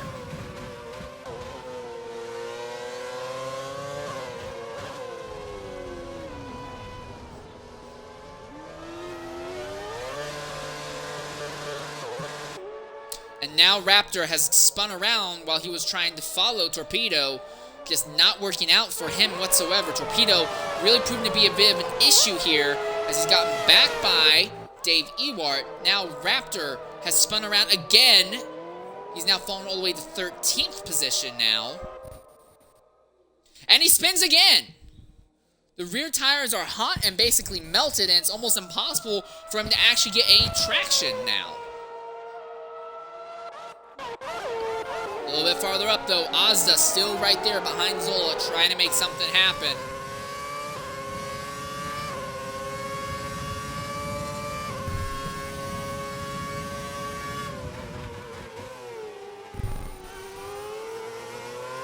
Zola watching Ozda behind him. Ozda putting massive pressure on Zola right now, but not able to really do anything at the moment.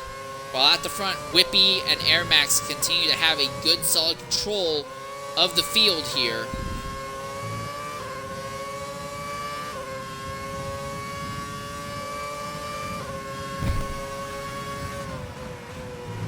Oh, and Torpedo's had another spin. He's back underway now, though. As you look at Zola, Ozda's right there behind him. He's within 1/10 of a second now. What is Ozda going to do? Is he going to make a dive into one? He does not. He backs out just a bit. But he's going to try and get the run onto the next straightaway. This is the most active battle on the track between two Ferrari cars. Ozda looks to the inside. He backs out of it again. And Veloce now has had an instant coming out of turn number 1. Zola opened the gap once more against Ozda.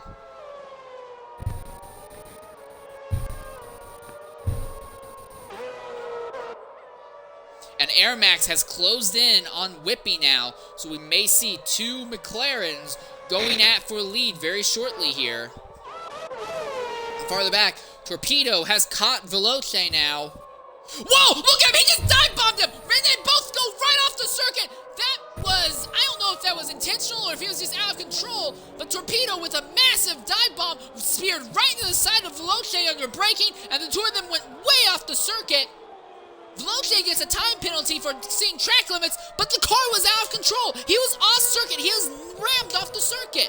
Why is he getting a penalty? He should not be getting a penalty. That's 6 different penalties in the first 17 laps of this race alone that this game is giving out that shouldn't even be warranted. And that's not counting the number of stupid time penalties that people are getting when they're in the pit lane. The entire track officiating system in this game with these cars are utterly bloody broken.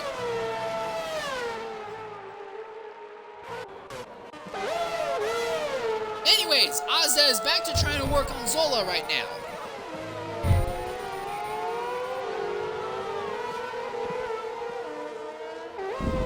Ozda seems to have fallen off just a bit from Zola. Can't really do anything to him, as Whippy has just gotten a time penalty while trying to hold Air Max behind him. Torpedo and Veloce both coming into the pits now.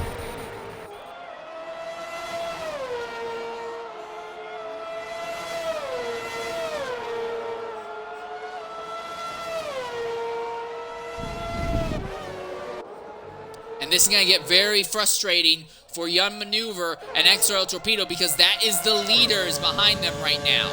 They see the leaders behind them on the racetrack, and that can be a big issue.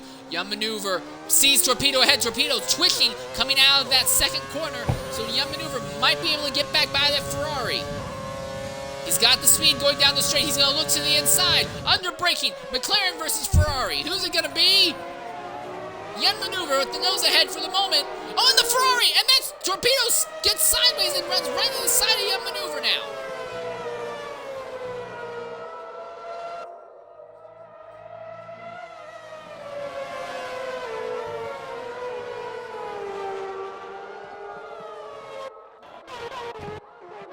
Farther up, Ozda closing back in on Zola once more.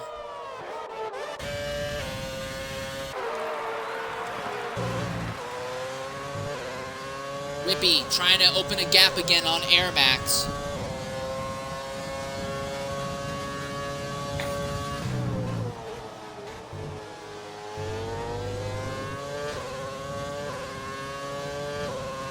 Veloce back in front of Torpedo now, as Young Maneuver pulls over for the yellows, and that will work in the favor of Whippy, because the lap traffic will not give him problems. Once again, Ozda right there behind Zola. This is the best run he's had in a long time. He's looking to the inside, neck and neck between two Ferraris going down the second straightaway. It looks like Zola is a little bit faster at the very end, but it doesn't matter. They're still neck and neck. Zola has the wider line, and that means he's able to put the power down without the car being as likely to spin out on him. So now Ozda goes from being even with Zola to nearly 9/10 out from Zola. So it doesn't really seem like he has any way of actually getting by the car ahead because of the way the wheelbase on these cars are.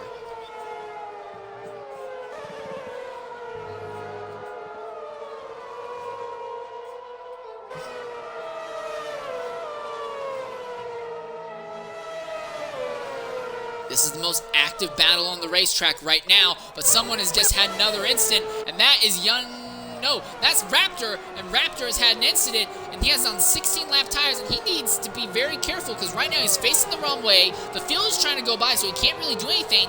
Raptor might just get disqualified, because there's nothing he can do at this point. He's waiting for a clean bit of track to show up. Oh, and that's someone who just spun out, and that was Torpedo. And Torpedo has just spun out on his own, right in front of Raptor. So hilariously, Raptor's actually gonna overtake Torpedo, despite the fact that he was backwards on the track for so long because Torpedo had an instant of his own. This race is a complete meme, and not in a good way.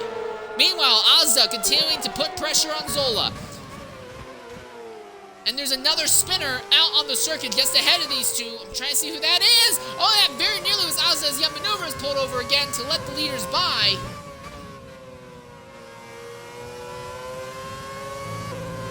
But Azda's fallen off of Zola once more.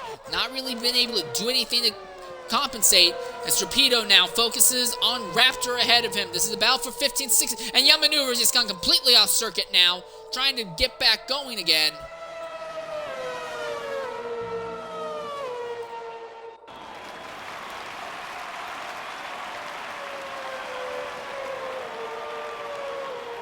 Veloce, a time penalty warranted against him now.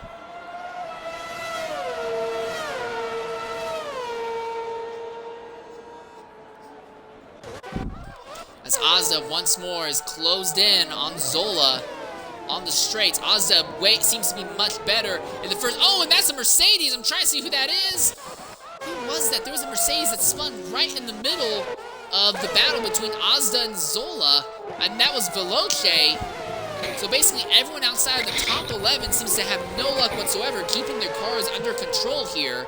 And there goes Veloce again, hard into the inside wall. And he spins 3 times across the track and nearly blocks off the track for Sasha Andre in the process. And he's still spinning. The car, these tires are so bad and they melt so quickly that the drivers are not even able to properly get underway when they do go sideways. And now Veloce has significant front wing damage he'll have to deal with. Azda, though, still right there behind Zola. Less than a quarter of a second back. Not going to make a move in turn 1. He needs to be clever when it comes to deciding where to make the overtake.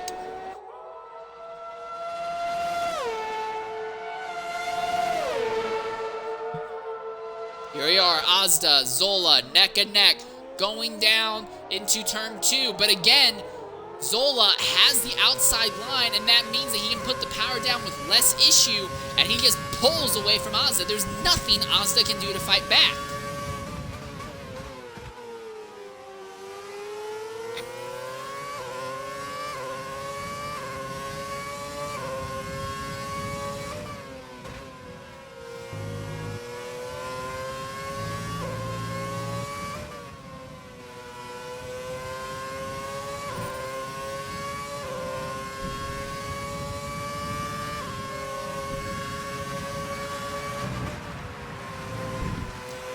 Azda right there behind Zola within 0.2 of a second, and they're not even out of that final corner yet. Azda is still right there behind Zola. This is the closest he's been to Zola this entire time. Can he do anything? This time he looks, but he's not willing to commit to anything.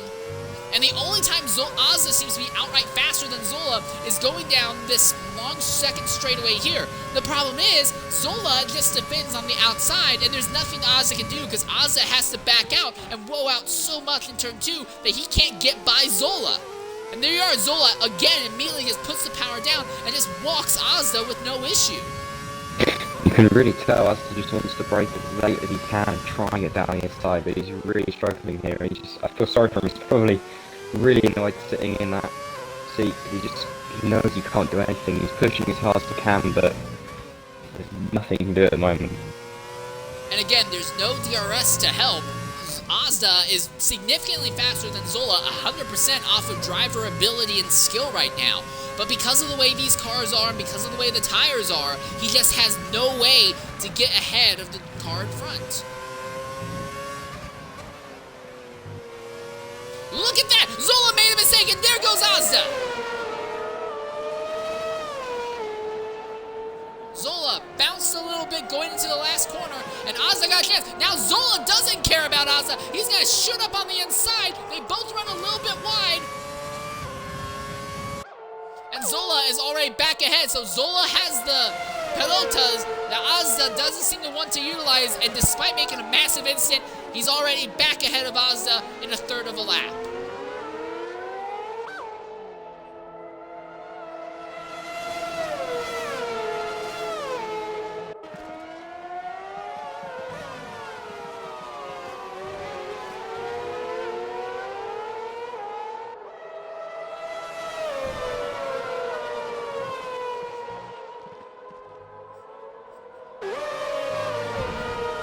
Also a little bit farther up in the grid, Ryan Hurricane is closing in just a bit on CVT Mass, but we're really seeing right now as this race has gone on, being able to actually overtake is becoming more and more impossible.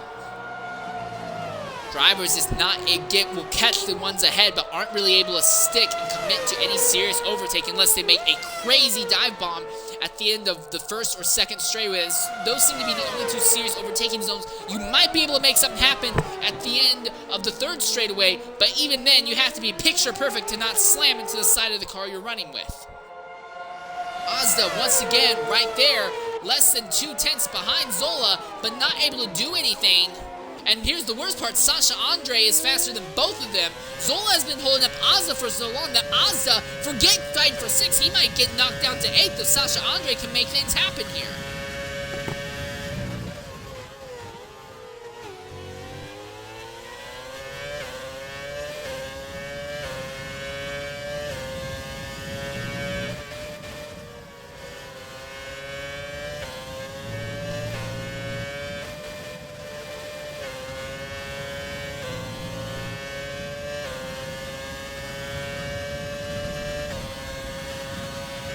Maneuver in pit lane again, and it looks like he's about 2, if not 3 laps down to the leader at this point in the race. As I'm riding on board Sasha and watching Azda continuing to bang his head against the wall, that is the rear wing of XRRL Zola's car. Azda just not able to get by Zola and keep ahead of him for any period of time, despite the fact that Azda very plainly faster than the car ahead. And Ryan Hurricane has just gotten by CVT Mask because Mask was not able to get around turn 2 nearly as efficiently as Ryan Hurricane, and already a gap of over a second has opened between 3rd and 4th, and they're not even to the next corner.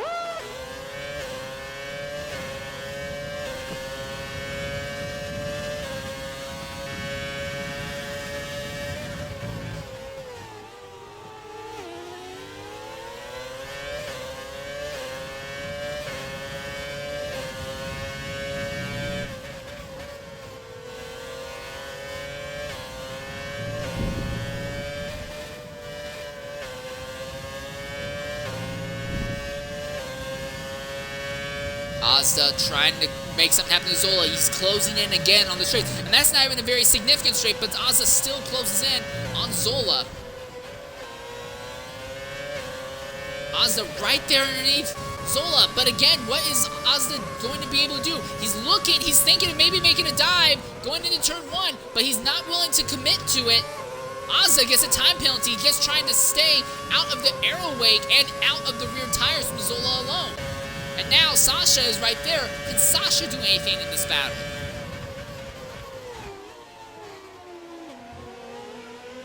Oh, and Azda and Zola made contact, and now Azda gets knocked even farther back. And Sasha had to back way out to not hit Zola in the process. And that's not what Azda wants to see, because now Sasha will have the chance to make a move on Azda.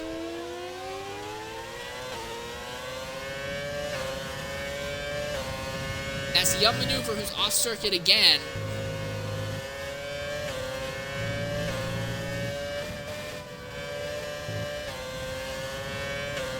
Alright, Azda opened the gap on Sasha Andre, so Sasha's having a little bit of trouble keeping up, it would seem. Azda already closing back in on Zola. This is the most active battle on the circuit right now. Pretty much everyone else has got a gap of 1.2 seconds or more between each other.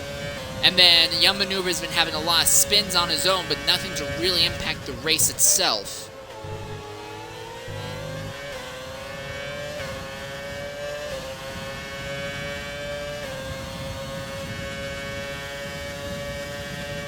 Here we are, Azda right there underneath Zola, not willing to do anything. And again, this means that Sasha Andre can close in under braking.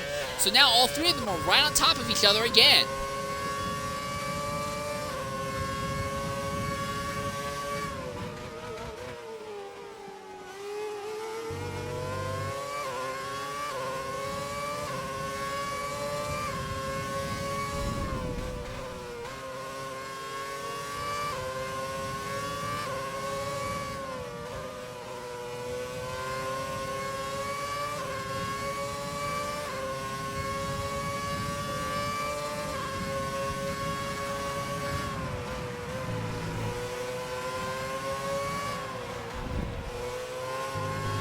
Hurricane just set the fastest lap of the race there. Here goes Zola. Zola's made another mistake. This is the chance that Ozzo is looking for. They're side by side for 6 and 7. Will Ozzo commit this time, maybe?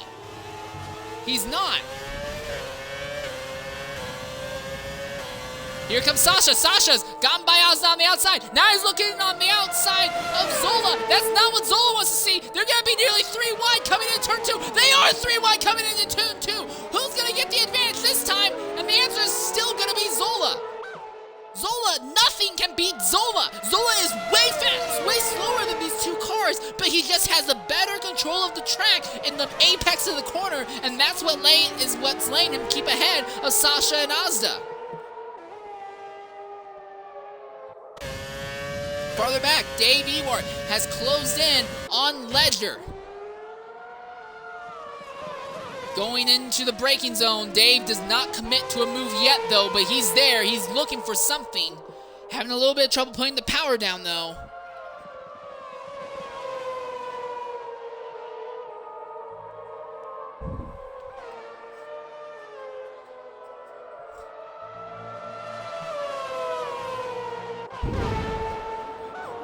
Ozda now right there behind Sasha Andres. Sasha's right there behind Zola. So what can Zola do to Sasha Andre? Can he just maintain the same strategy, run a wider line through turn 2 to hold on to that 6th position? Sasha shoots to the inside very aggressively and then immediately pulls back in line. Not willing to do anything yet.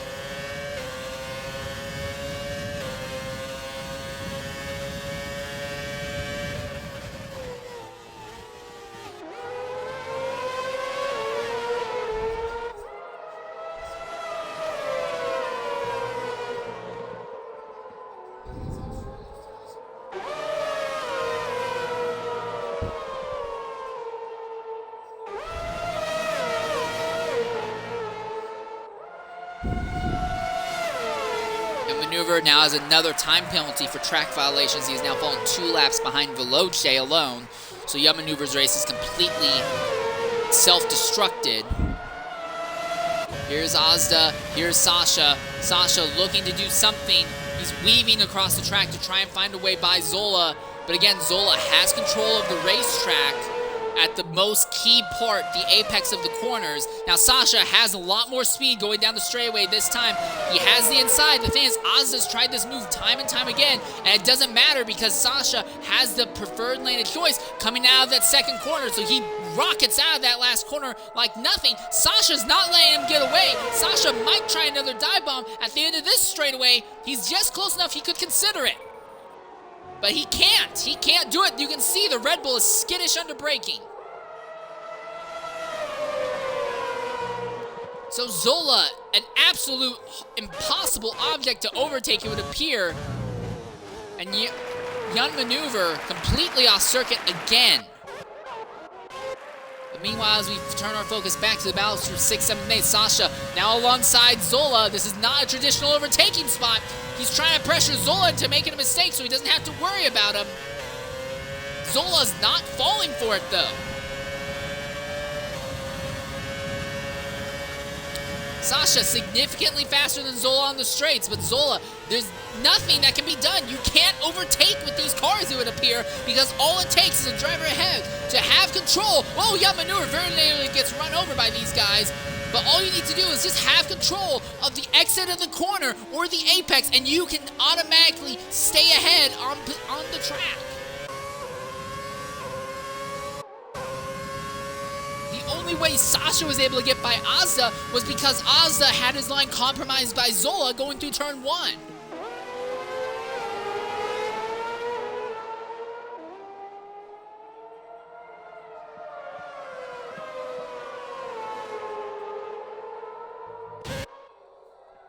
Meanwhile, farther back, Carlos Jackson right there behind Smoothie 25, not willing to commit to anything yet.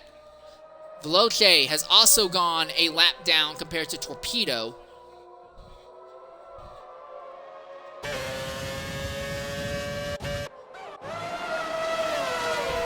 Meanwhile, We once again turn our focus to the battle for 6th, 7th, and 8th. The most active battle, but the most frustrating one at all as well, because the faster drivers just can't do anything to the slower car. Azza gets really skittish there. He's on the oldest tires of these drivers. He's on 30-lap old tires. Here we go. Sasha on the outside. This might be what it takes to get by Zola. No, Zola just outbrakes Sasha. Sasha has a good exit though. He's already fighting back. They're gonna be neck and neck. Zola is pinching him down. Zola's keeping Sasha pinched. Sasha has to give up. He's gonna look for another move. Does he commit? He does not commit. But he wants Zola to make some mistakes. Zola made a mistake, but he can't do anything. Sasha can't do anything because Zola is just swirling all over the racetrack, taking the clean air off the nose of the car, taking away the ideal parts on the racetrack as well.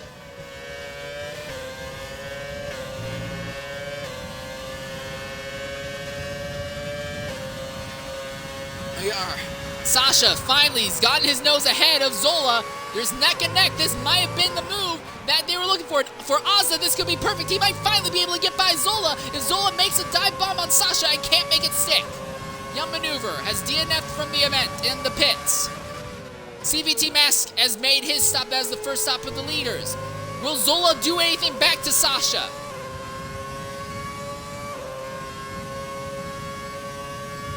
It doesn't look like it. Zola not closing in on Sasha fast enough.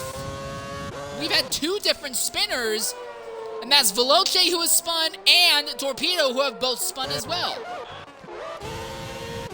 Sasha Andre Zola's already back by Sasha. Sasha now losing a position to Azza potentially. Azza side by side with Sasha Andre. Sasha's gonna put the power down. He will slide back in front of Azza. But there's nothing that can be done. Sasha was ahead of Zola, but all Zola needed to do was just put really aggressive braking going into turn 2, and already Zola is back ahead of Sasha. And Sasha blatantly faster than Zola, but there's nothing he can do. Zola seems to be just better with these cars at controlling the key parts on the racetrack.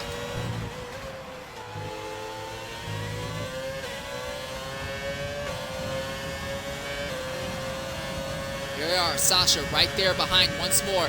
Lowe is making his pit stop now.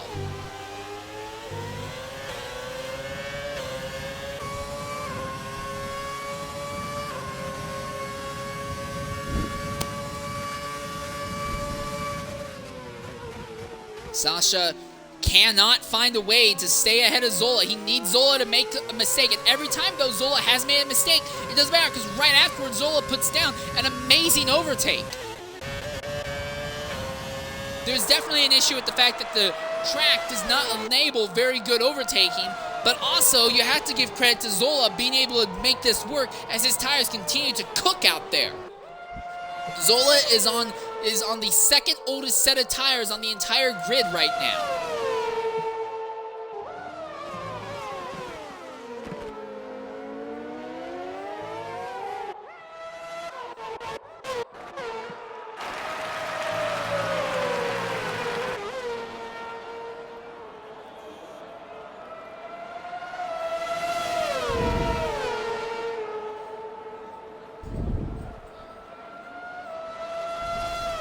Here we go, Sasha trying to go on the inside of Zola, and it doesn't matter because, again, Zola has a better run. This means Azza now has a chance to overtake.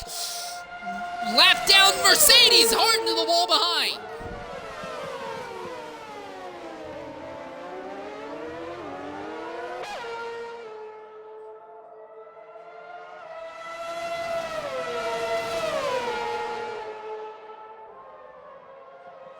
Azza trying to get back by Sasha as he goes to the inside. A little bit of contact between the two. Now Azza back in front of Sasha. It's taken a long time, but I have to wonder if maybe Sasha has cooked those tires. But while those two are fighting, Zola's opened up a gap of 1.4 seconds now. As farther back, Dave Ewart and Ledger neck and neck for 9th and 10th position under braking. For the moment, Dave holding on to 9th ahead of Ledger.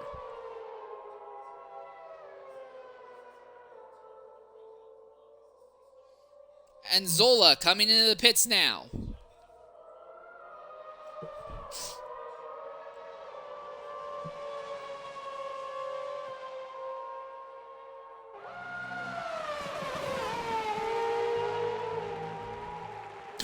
contact between the two Red Bulls.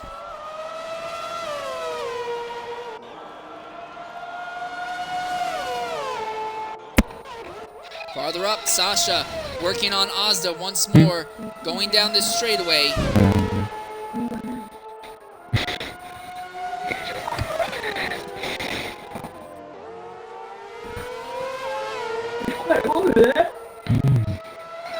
Sasha's got his nose ahead, but Ozda will have the lane of choice going through the next corner. Oh, and they make a little bit of contact, and the Red Bull gets two tires brushing the grass.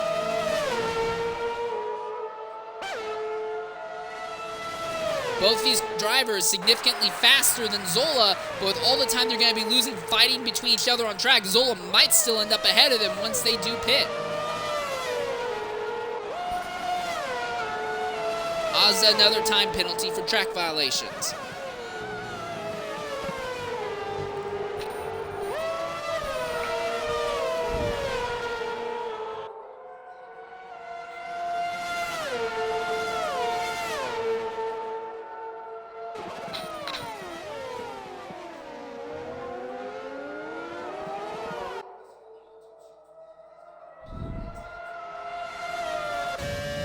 See Sasha trying to get a little bit of a draft off that other Red Bull, not Red Bull, Ferrari.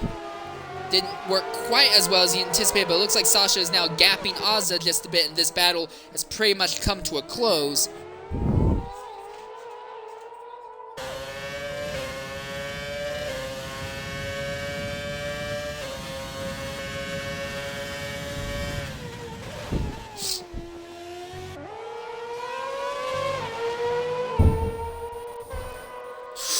Ooh, Ledger. Oh, and that's a safety car. And CTV mask has gone off, but we're under a full safety car, but I don't know what for. What in the world, mask? You came out right in front of Zola like a mask. But we're now under a full course safety car, and this is perfect for Ryan Hurricane because it's going to be a long time until he catches the safety car. He'll have a chance to get a free pit stop out of this.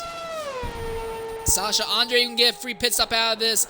Ozda took a free pit stop out of this, and he's going to be very happy about that fact.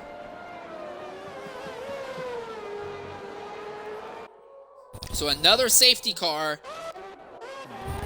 This will be almost perfect for Ryan Hurricane because when he does finally make his stop, he'll only have to go another 32 laps on tires, so he'll be in a very good position when it comes to tire wear to the end.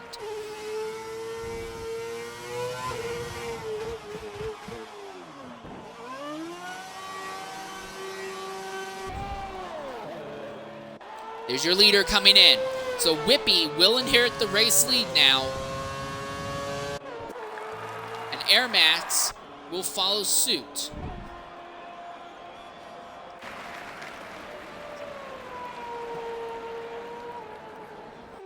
Sasha coming in now.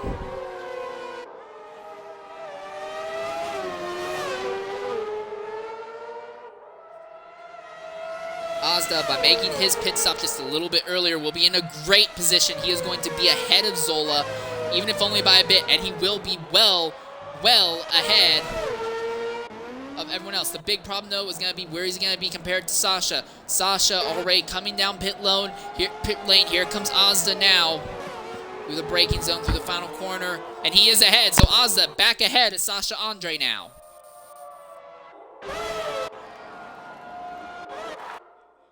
Careless Jackson in a very interesting position because he's pitted, but he's going to end up with tires older than everyone else around him.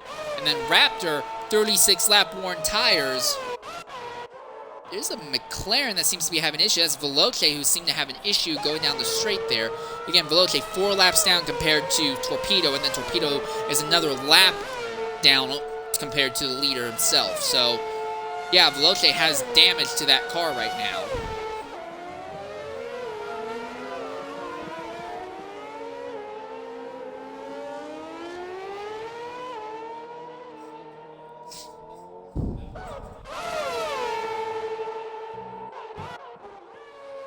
Currently just waiting to see how long it will take for the leaders to all properly gather up as we change intervals to interval to the leader. You can see Careless Jackson still on the lead lap.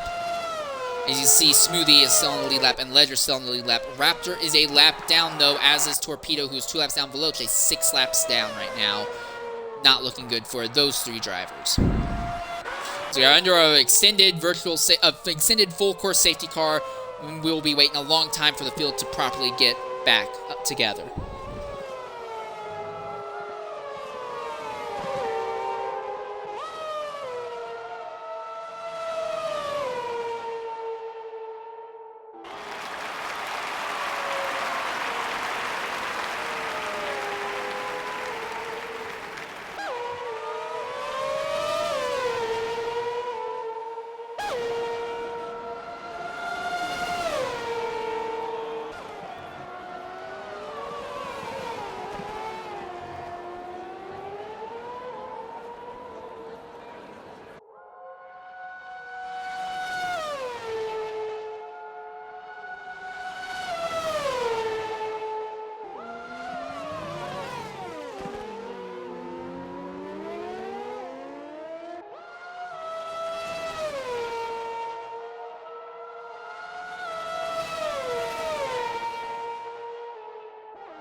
All right, well, anyways, we turn our focus back onto the race itself as we are under another extended yellow flag for what was basically nothing. The second time that we've had a yellow flag. Well, Jesus Christ, the 2 Red Bulls very nearly destroyed the back end of the field there. That was a little bit closer than I think anyone wanted it to be.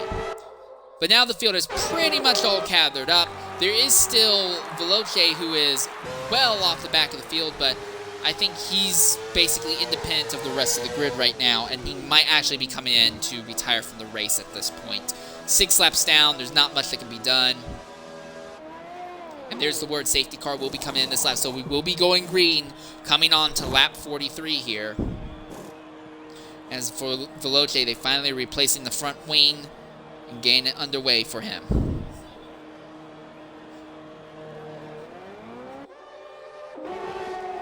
So now the question is there anything that Air Max or Ryan Hurricane can do to Whippy? Ryan will be on the freshest tires of everyone in the top 4. Ozda is going to be in a great position if he can just not choke.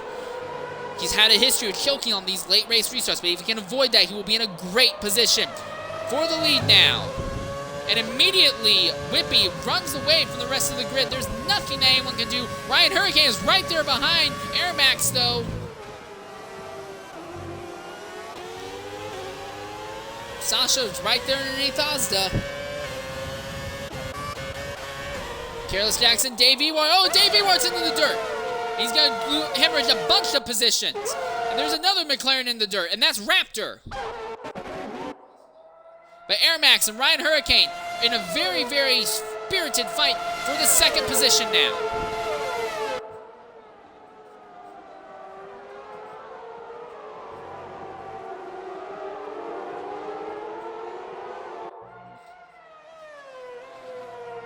Ozda against Ryan Hurricane. 2 Ferraris going after a 3rd spot. Ozda's got the spot for the moment on the outside. What can Ryan Hurricane do to fight back?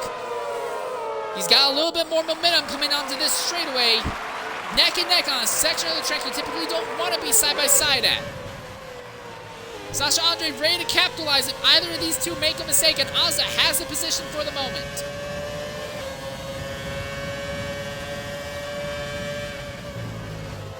Hurricane on the outside of Ozda this time. Ooh, and Ozda had to back up really bad. That Ozda is not comfortable at all taking the tighter lane through these corners.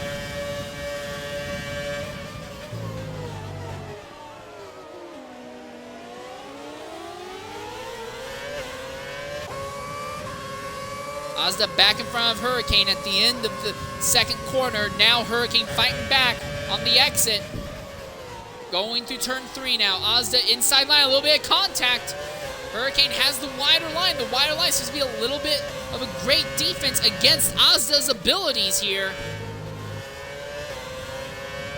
Ozda not able to do anything to Ryan Hurricane yet. Zola has lost a position to low.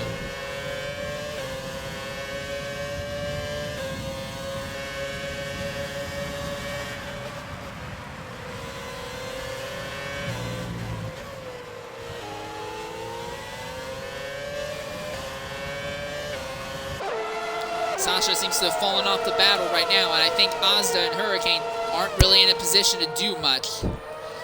As we go ahead, switch the detail from tire to penalties, and you see Ozda and Sasha both have 9 seconds of penalties each. Hurricane has no time penalties, neither does Air Max. Whippy only has 3 seconds, but he's more than 3 seconds ahead of second right now, so it's not going to be an issue. Ledger, it's not looking good for him. 30 seconds of penalties. He will likely be disqualified from this race altogether.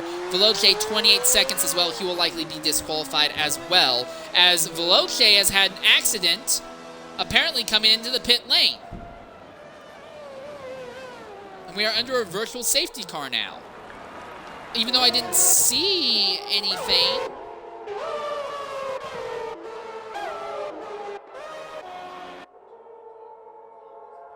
Did Torpedo have it? No, Torpedo, I don't know why we're under a virtual safety car.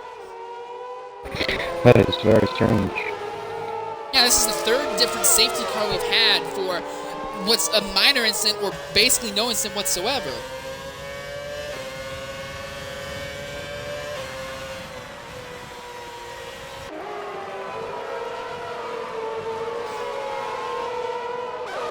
Well, Ryan Hurricane is now closing in a bit on Air Max, trying to make something happen, and he'll be ready to shoot the moment we are back under green flag here. But right now, it's just a virtual safety car.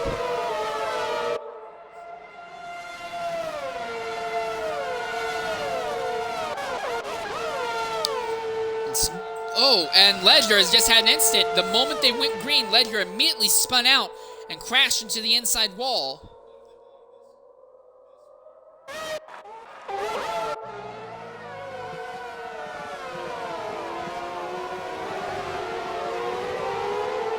Ozda's still right there behind Ryan Hurricane, but again, Ryan Hurricane with no time penalties, Ozda with 9 seconds worth. This battle by default will end up in the favor of Ryan Hurricane. Oh, and Ozda went wide, and now Sasha got back by.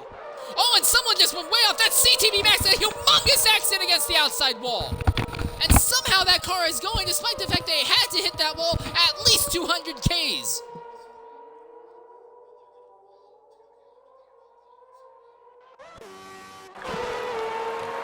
Veloce is off circuit again. So we continue to see accident after accident here. But we are back under green. Veloce, 10-second time penalty now.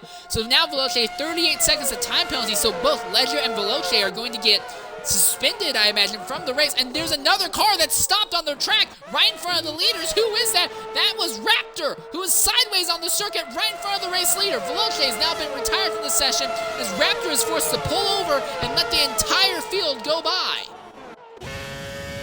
And we are under a full course safety car again now. This race, this is making nothing against the drivers. I hold nothing against the drivers. This game is making so many stupid decisions. So many stupid decisions that's ruining this race. I'm actually a little bit upset. Because the drivers are dead ass. The drivers are putting on the best show they possibly can. Especially considering they've not had a whole lot of experience with these cars. And I hold nothing against the drivers here. Everyone is doing their absolute best. But this game sometimes really likes to put a wet blanket or just a complete giant question mark over everything, and Ledger has just been taken out of the event as well now. What in the world happened to Ledger? Did Ledger hit the back of the safety car? Yes, Ledger hit the back of the safety car! Ledger has hit the back of the safety car and has taken him out of the race! What in the world is... Alright, yeah. This is so weird. Alright. I'll be back. I'm gonna get some vodka. Oh my goodness, this is insane. It's risking me going for ages as well with all these safety cars.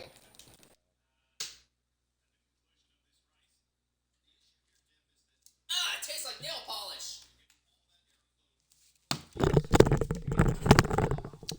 Christ alive. Alright. I'm gonna get Ledger in here.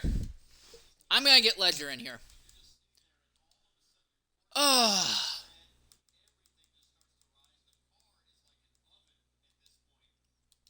Invite to party. Alright, and we're back under a full course safety car now. It'll take a while for CVT Mask to properly catch up to the back of the field. But the good news for Raptor is that Raptor will be able to get one more position at least. Oh, Jesus Christ, Raptor very nearly runs to the back of one of the Red Bulls as he's trying to go up to the grid. You need to be more careful than that, mate.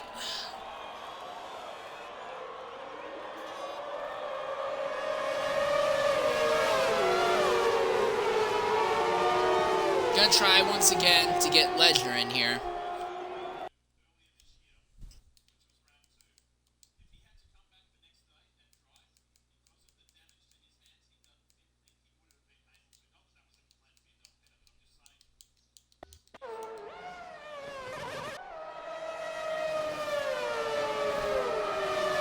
And Raptor has just been disqualified from the session. Oh, so now we're going to see what happened to Venom earlier happened to Raptor, where Raptor gets penalized, and he's not penalized, and he gets a bunch of penalties, and then the game penalizes him. Awesome game. This game is absolutely flawless. Ryan Hurricane and Smoothie 25 are the only two cars on track who do not have any time penalties against them right now. Outstanding job on their parts. With all these safety cars, Ryan Hurricane could be in for a good result.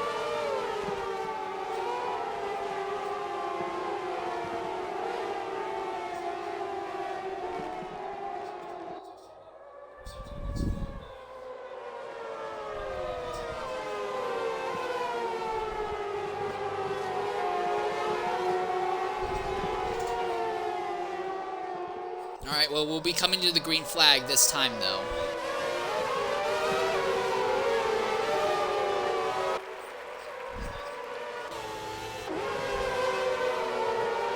We're still 22 laps away from the end of this race, and this... Oh, God, this race. Alright, anyways, coming to the green flag now. Sasha Andre right there behind Ryan Hurricane, thinking of making a move at the end of the straight, will not commit to one, though. But Sasha gets a time penalty immediately just for looking. As Dave Ewart farther back is trying to see if he can do anything to Smoothie 25. CTV completely falling off the back, and Torpedo spins. Coming to the green, go figure. Azda, Sasha Andre, neck and neck, and Azda back in front of Sasha now. And now Sasha has to deal with his low, and Zola might even be able to take advantage if Sasha makes a mistake here.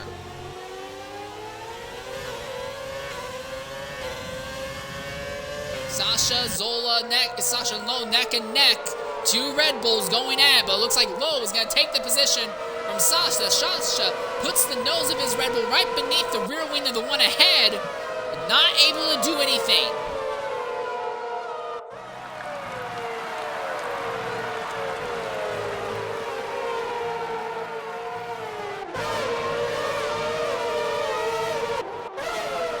So now Careless Jackson looking at Zola.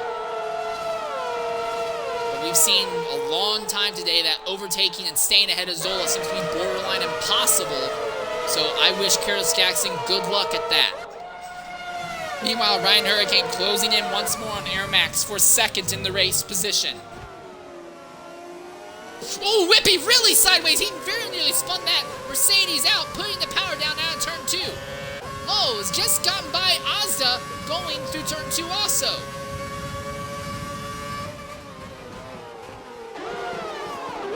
A little bit of a lockup from the Red Bull.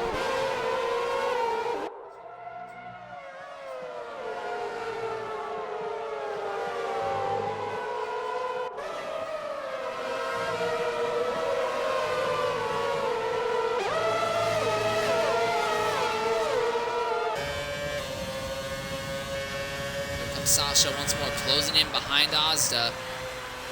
Ozda just has enough to stay ahead of Sasha. Those two have been fighting for a large portion of the race today. Sasha 12 seconds of penalty, Ozda 9 seconds.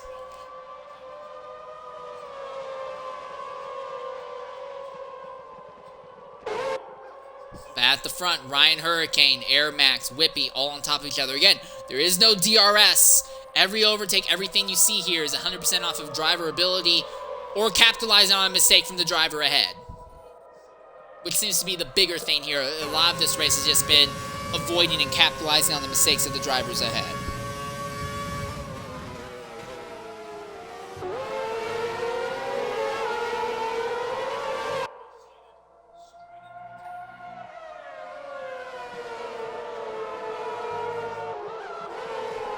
Sasha back ahead of Ozda now. A little bit of a lock up ahead. Now Sasha will put his focus back on low. As the top three continue to just slowly walk away from the rest of the field. And Ryan in a very good position. No time penalties yet compared to the top two. But Whippy is just at the fastest lap of the day. 109.209. Oh, and Ryan Hurricane hard into the inside wall. He put the power down and the thing went right around, and the top three run that Ryan Hurricane had is now over. The front wing very badly damaged, and I don't know how that thing is completely out of the race.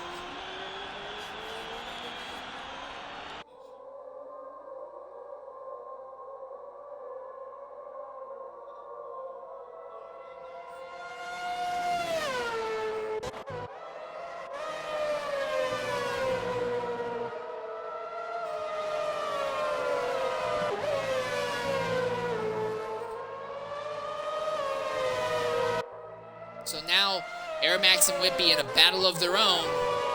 And the only, although Ryan still doesn't have any time penalty, he's now 12.7 seconds out of lead, and he will have to pit to repair that wing damage, so he'll likely go a lap down in the process also.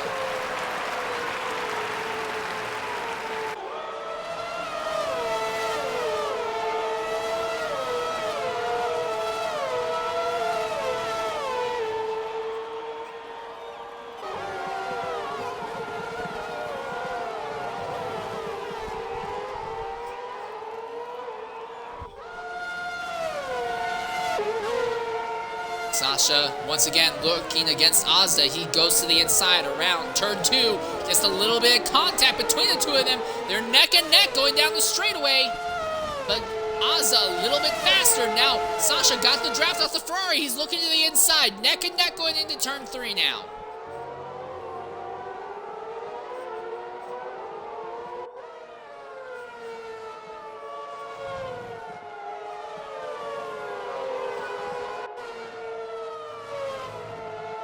Oh, and Sasha pushed a little bit wide. The car just not properly gripping the track, so Ozda stays ahead. And now Sasha, 15 seconds of time penalty. Ozda still only has 9. But they're still neck and neck. Now Sasha is on the outside of Ozda, trying to keep that Red Bull in place. Whippy, another fastest lap. And Sasha can't get by Ozda, and now Zola is closing in. So these three drivers, Ozda, Sasha, and Zola, have been on top of it all day long, or on top of each other almost all day long, and it's still that way, and we're still 16 laps from the end of this race.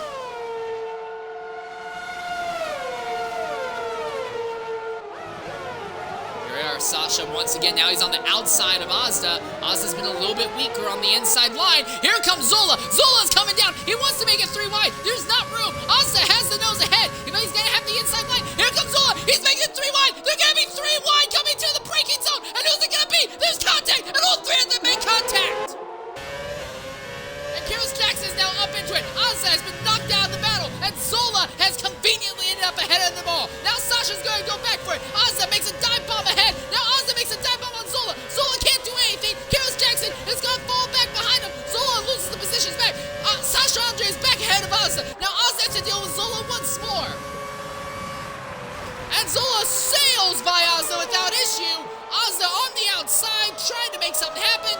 Is there room out there? I don't think so, because he's going to have to deal with Kyrus Jackson behind him. Neck and neck for the 5th and 6th position. position now.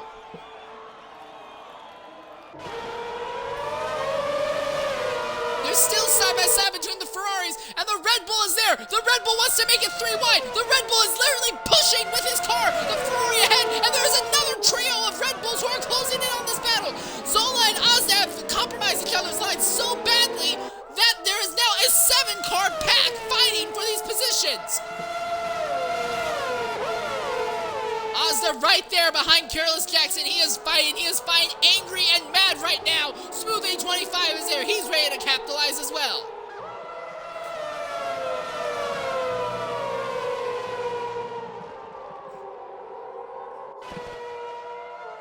Oh, and Ozda goes around and with a massive accident. And Ozda's not the only one. Careless Jackson with a humongous accident. And 2 cars with a massive accident. And there's another virtual safety car right there as Ozda and Careless Jackson get sideways. And the corners have given everyone a trouble all day long. And their cars are very badly damaged. I don't know how they're not out of the race. I'm going to take another drink. This is so insane. Most safety car. I mean, oh my god. Still tastes like nail polish.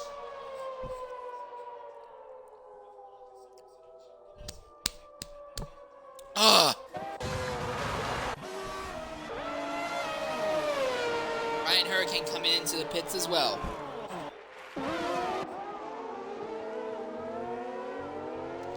IPR, I know you've not said anything.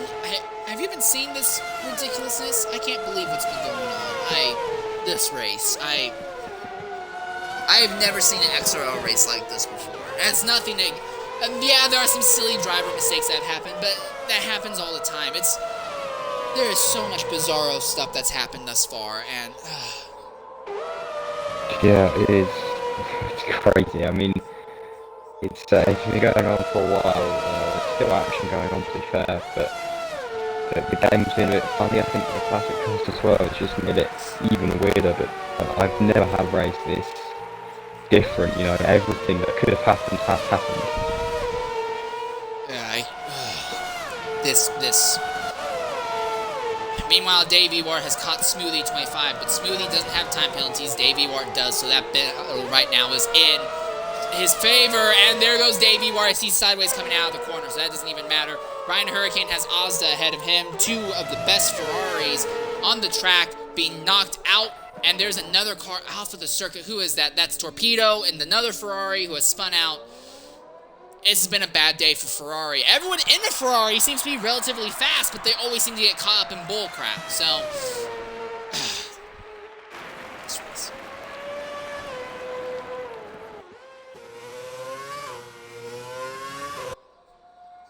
anyways, Whippy, 3.2 second gap over Airmax. Nothing Airmax couldn't even do to try and compete.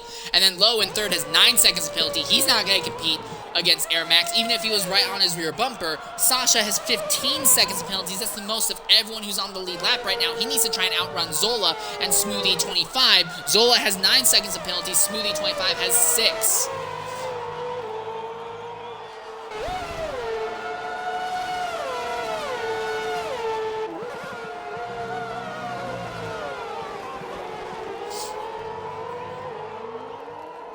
CTV masked.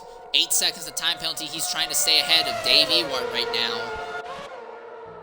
Ozda, Ryan Hurricane, neck and neck for 10th and 11th. And the car ahead is Ozda. But again, Ryan Hurricane, no time penalty, so that battle will fall back in Ryan's favor as this race goes on. We are 12 laps to go right now.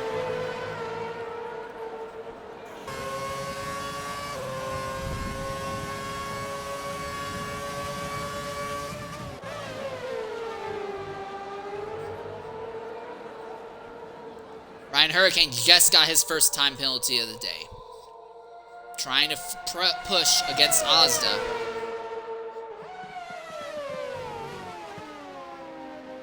Low, another time penalty. So Low now has 12 seconds, Sasha 15 seconds.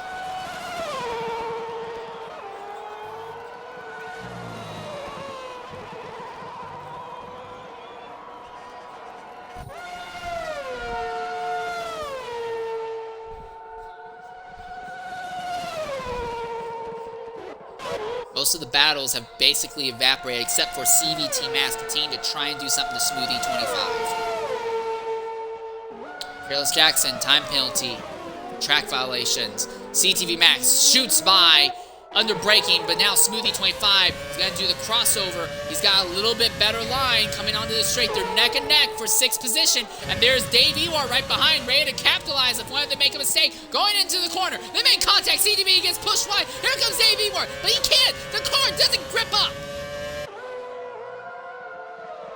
CTV Mask right there, trying to hold Dave Ewart behind him.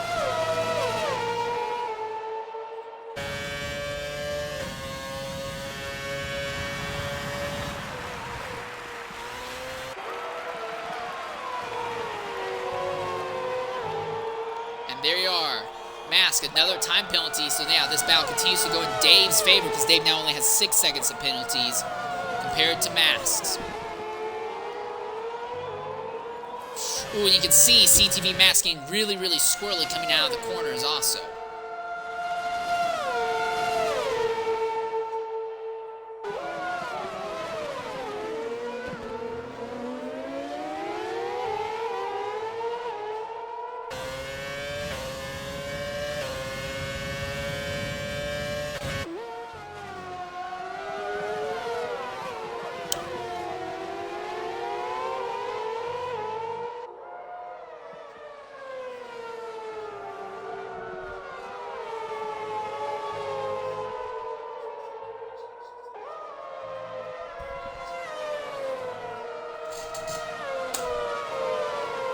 As we put our focus right now on this battle between Smoothie, CTV, and Dave Ewart. This is the most active battle on circuit right now. Nothing else really happening.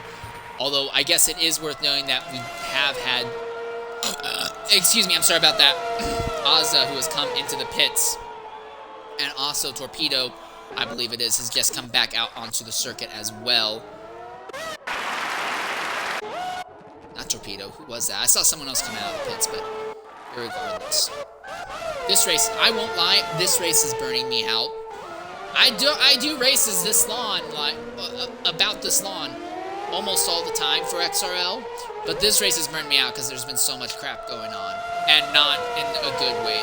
Again, nothing against the drivers, but this race, this bloody race. Yeah, I completely agree. I mean, I haven't been saying much to be fair. Like you said, I've done races, not recently, but I've done ones as long as this, but this, I mean, we've still got 10 or so laps to go, and it has felt like forever, but at least we are nearing the end. Oh, and Smoothie went off the circuit and very nearly had CTV clobber him. I'm sorry to cut you off there, but that was a massive shot there that Smoothie nearly received. Somehow he's still going, but he's going to lose the position potentially to Dave Ewart as well. But yeah, I think one thing that we didn't properly account for when they made it 100% race length is the difference in speed between a 2010 Formula 1 car and a 2020 era Formula 1 car. That's 10 years of development, also less horsepower, also heavier car. I don't know if the cars are heavier or not, but they sure aren't as happy with the tire wear. Also, there's less options in the tires. There's just a lot of other things to consider. I think these races are like 8 seconds longer a lap than what they are with the modern cars, and that might also be playing into this race as well. And then also, we've just had an excessive number of yellows today, all for stuff that really shouldn't have brought out yellows. And then when we had a 6-car incident earlier, they just kept green. It just, whatever. But we are in the final 8-lap stretch right now. XRL Whippy, 4.8 seconds over Air Max right now. Low is another 1.3 seconds back. And as it stands right now, Whippy, no one has been able to touch him pretty much since this race went green.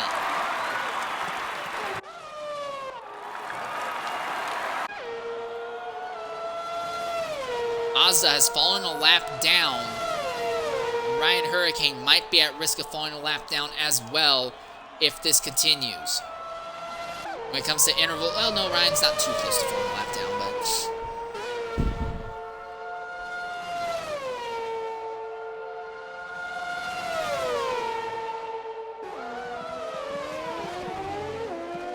Ooh, Dave locks up under braking and very nearly spears the rear of Smoothie's car. He's able to get back underway and does not make contact with the other Red Bull. But that was definitely on the close side.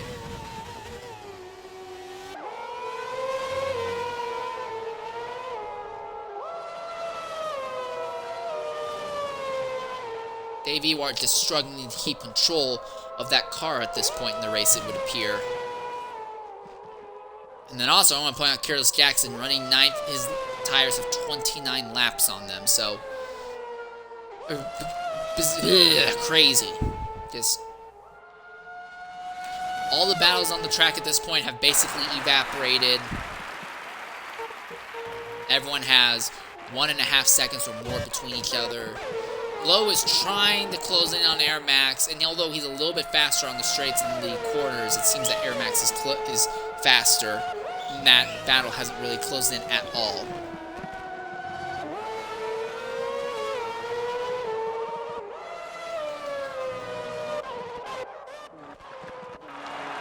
And Torpedo has had another accident coming out of the final corner. That's like the 16th accident he's been in. Not literally, but it sure seems like it. That's the other thing. I wonder if the officials went ahead and put on reduced damage or something like that, because there's been a lot of instances today that should have ended a driver's race, but has not. And Ozez had an accident as well coming out of the final corner. I mean, out of the first corner. So this is the point where normally Ozez self-destructs because he realizes there's nothing you can really do to gain positions. His race kind of self-destructs from here. It basically doesn't do anything but spin and crash. It's kind of like insanely demoralizing. When Oz is charged and energized and knows what's going on, he's one of the fastest people. And now Raptor has had an incident in the same area that Ozda did. So 3 accidents in the same mile stretch of a track, roughly a minute apart from each other. Yeah.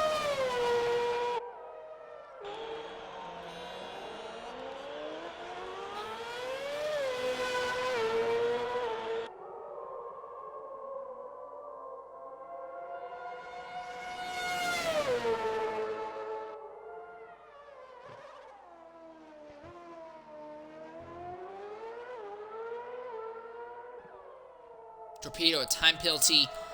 Does that matter? It really doesn't matter because he's 2 laps down, but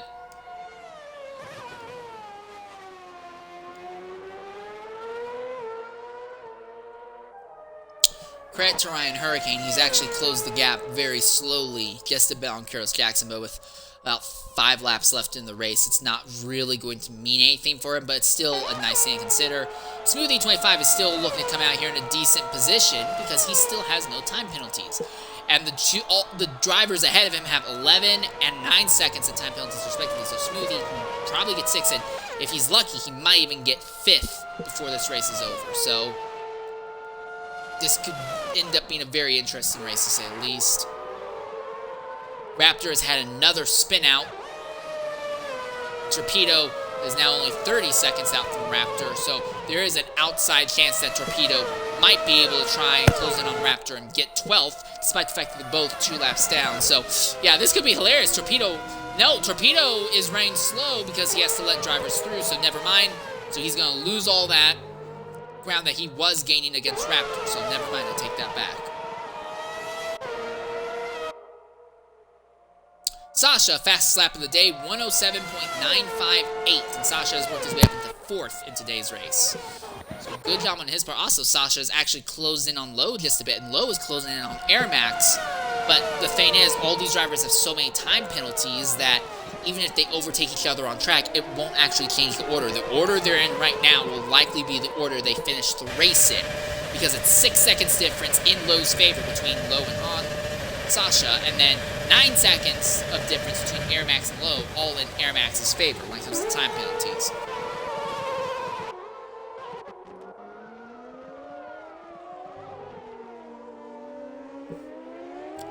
Smoothie is kind of falling off in pace. He should still be able to leapfrog CVT Mass when the race is over. However, outside of that, I think he's only going to gain 1 position. And with all these time penalties, we're not going to see a whole lot of position swapping, I imagine. Here's something of note, though. Torpedo is now 12.5 seconds out from Raptor. If Raptor has another incident in any way, then it's going to go in Torpedo's favor. Also, Raptor has 3 lead lap cars closing in on him, and that is second, third, and fourth. So Raptor, if he has to pull over to let those 3 by, that will let Torpedo really close in. But again, we're at about 2.5 laps to go, so I don't know if that's actually going to happen or not. That is a potential battle to keep your eye on.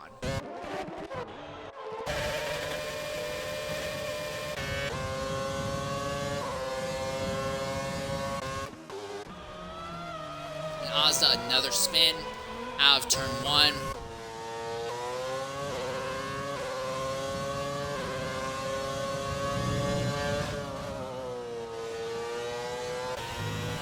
Sasha, the closest he's been to low for a long time.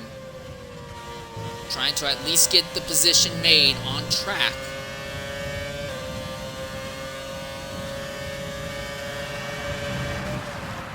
Right there underneath the Red Bull. A little bit of a bobble, and here goes Sasha, but he can't commit to it. He has to back out.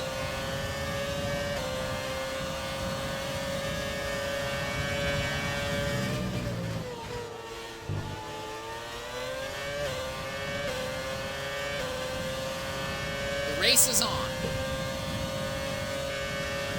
Air Max is pulled away from low just a bit. Here comes Sasha. He's making the dive on the outside. He's going to brake, going to try a crossover on corner exit. Not able to make it work, though.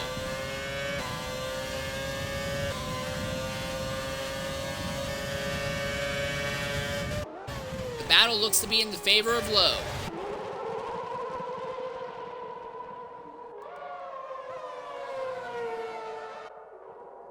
Torpedo has had another spin, so any chance he had of catching Raptor is done for.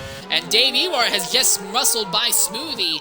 Smoothie has lost all pace late in the event, and now there's a serious risk that he might not even be able to overtake CVT Mask even on penalty countback. But the good news, I think, for everyone is that this race is very nearly over as Whippy comes out of the first corner for a last time. The white flag is in the air. The race is finally going to end.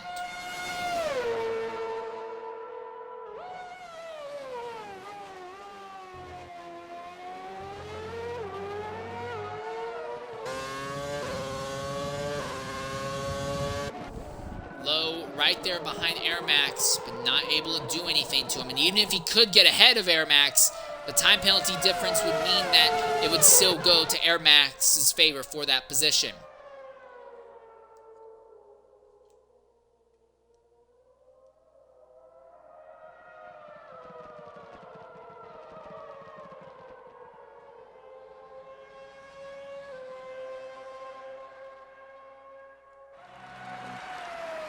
Last 2 corners. In the McLaren Mercedes, he's dominated pretty much this entire race without fight. Your X3 champion and winner of XRRL exhibition with the 2010 cars is XRL Whippy. Coming to the line, Air Max is going to be just ahead of XRL Low, so Air Max takes second, Low will take third, Sasha Andre will take fourth. Zola is coming down. He will try and be the highest finishing Ferrari in 5th. Coming around the last 2 corners.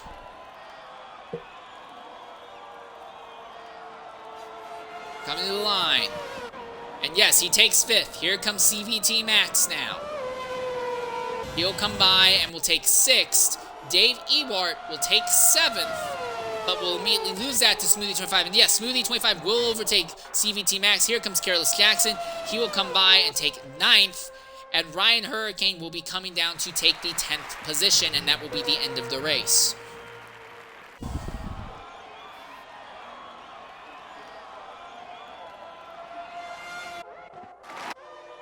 But your race winner in the McLaren Mercedes is XRL Whippy. And per usual, we'll invite Whippy in and see what he has to say about this race here.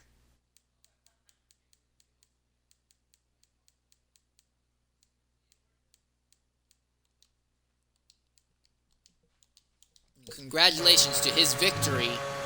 Zola gets driver of the day. Yeah, I could see that with all the battling he's been in and still up ahead of it. I could see that working in his favor.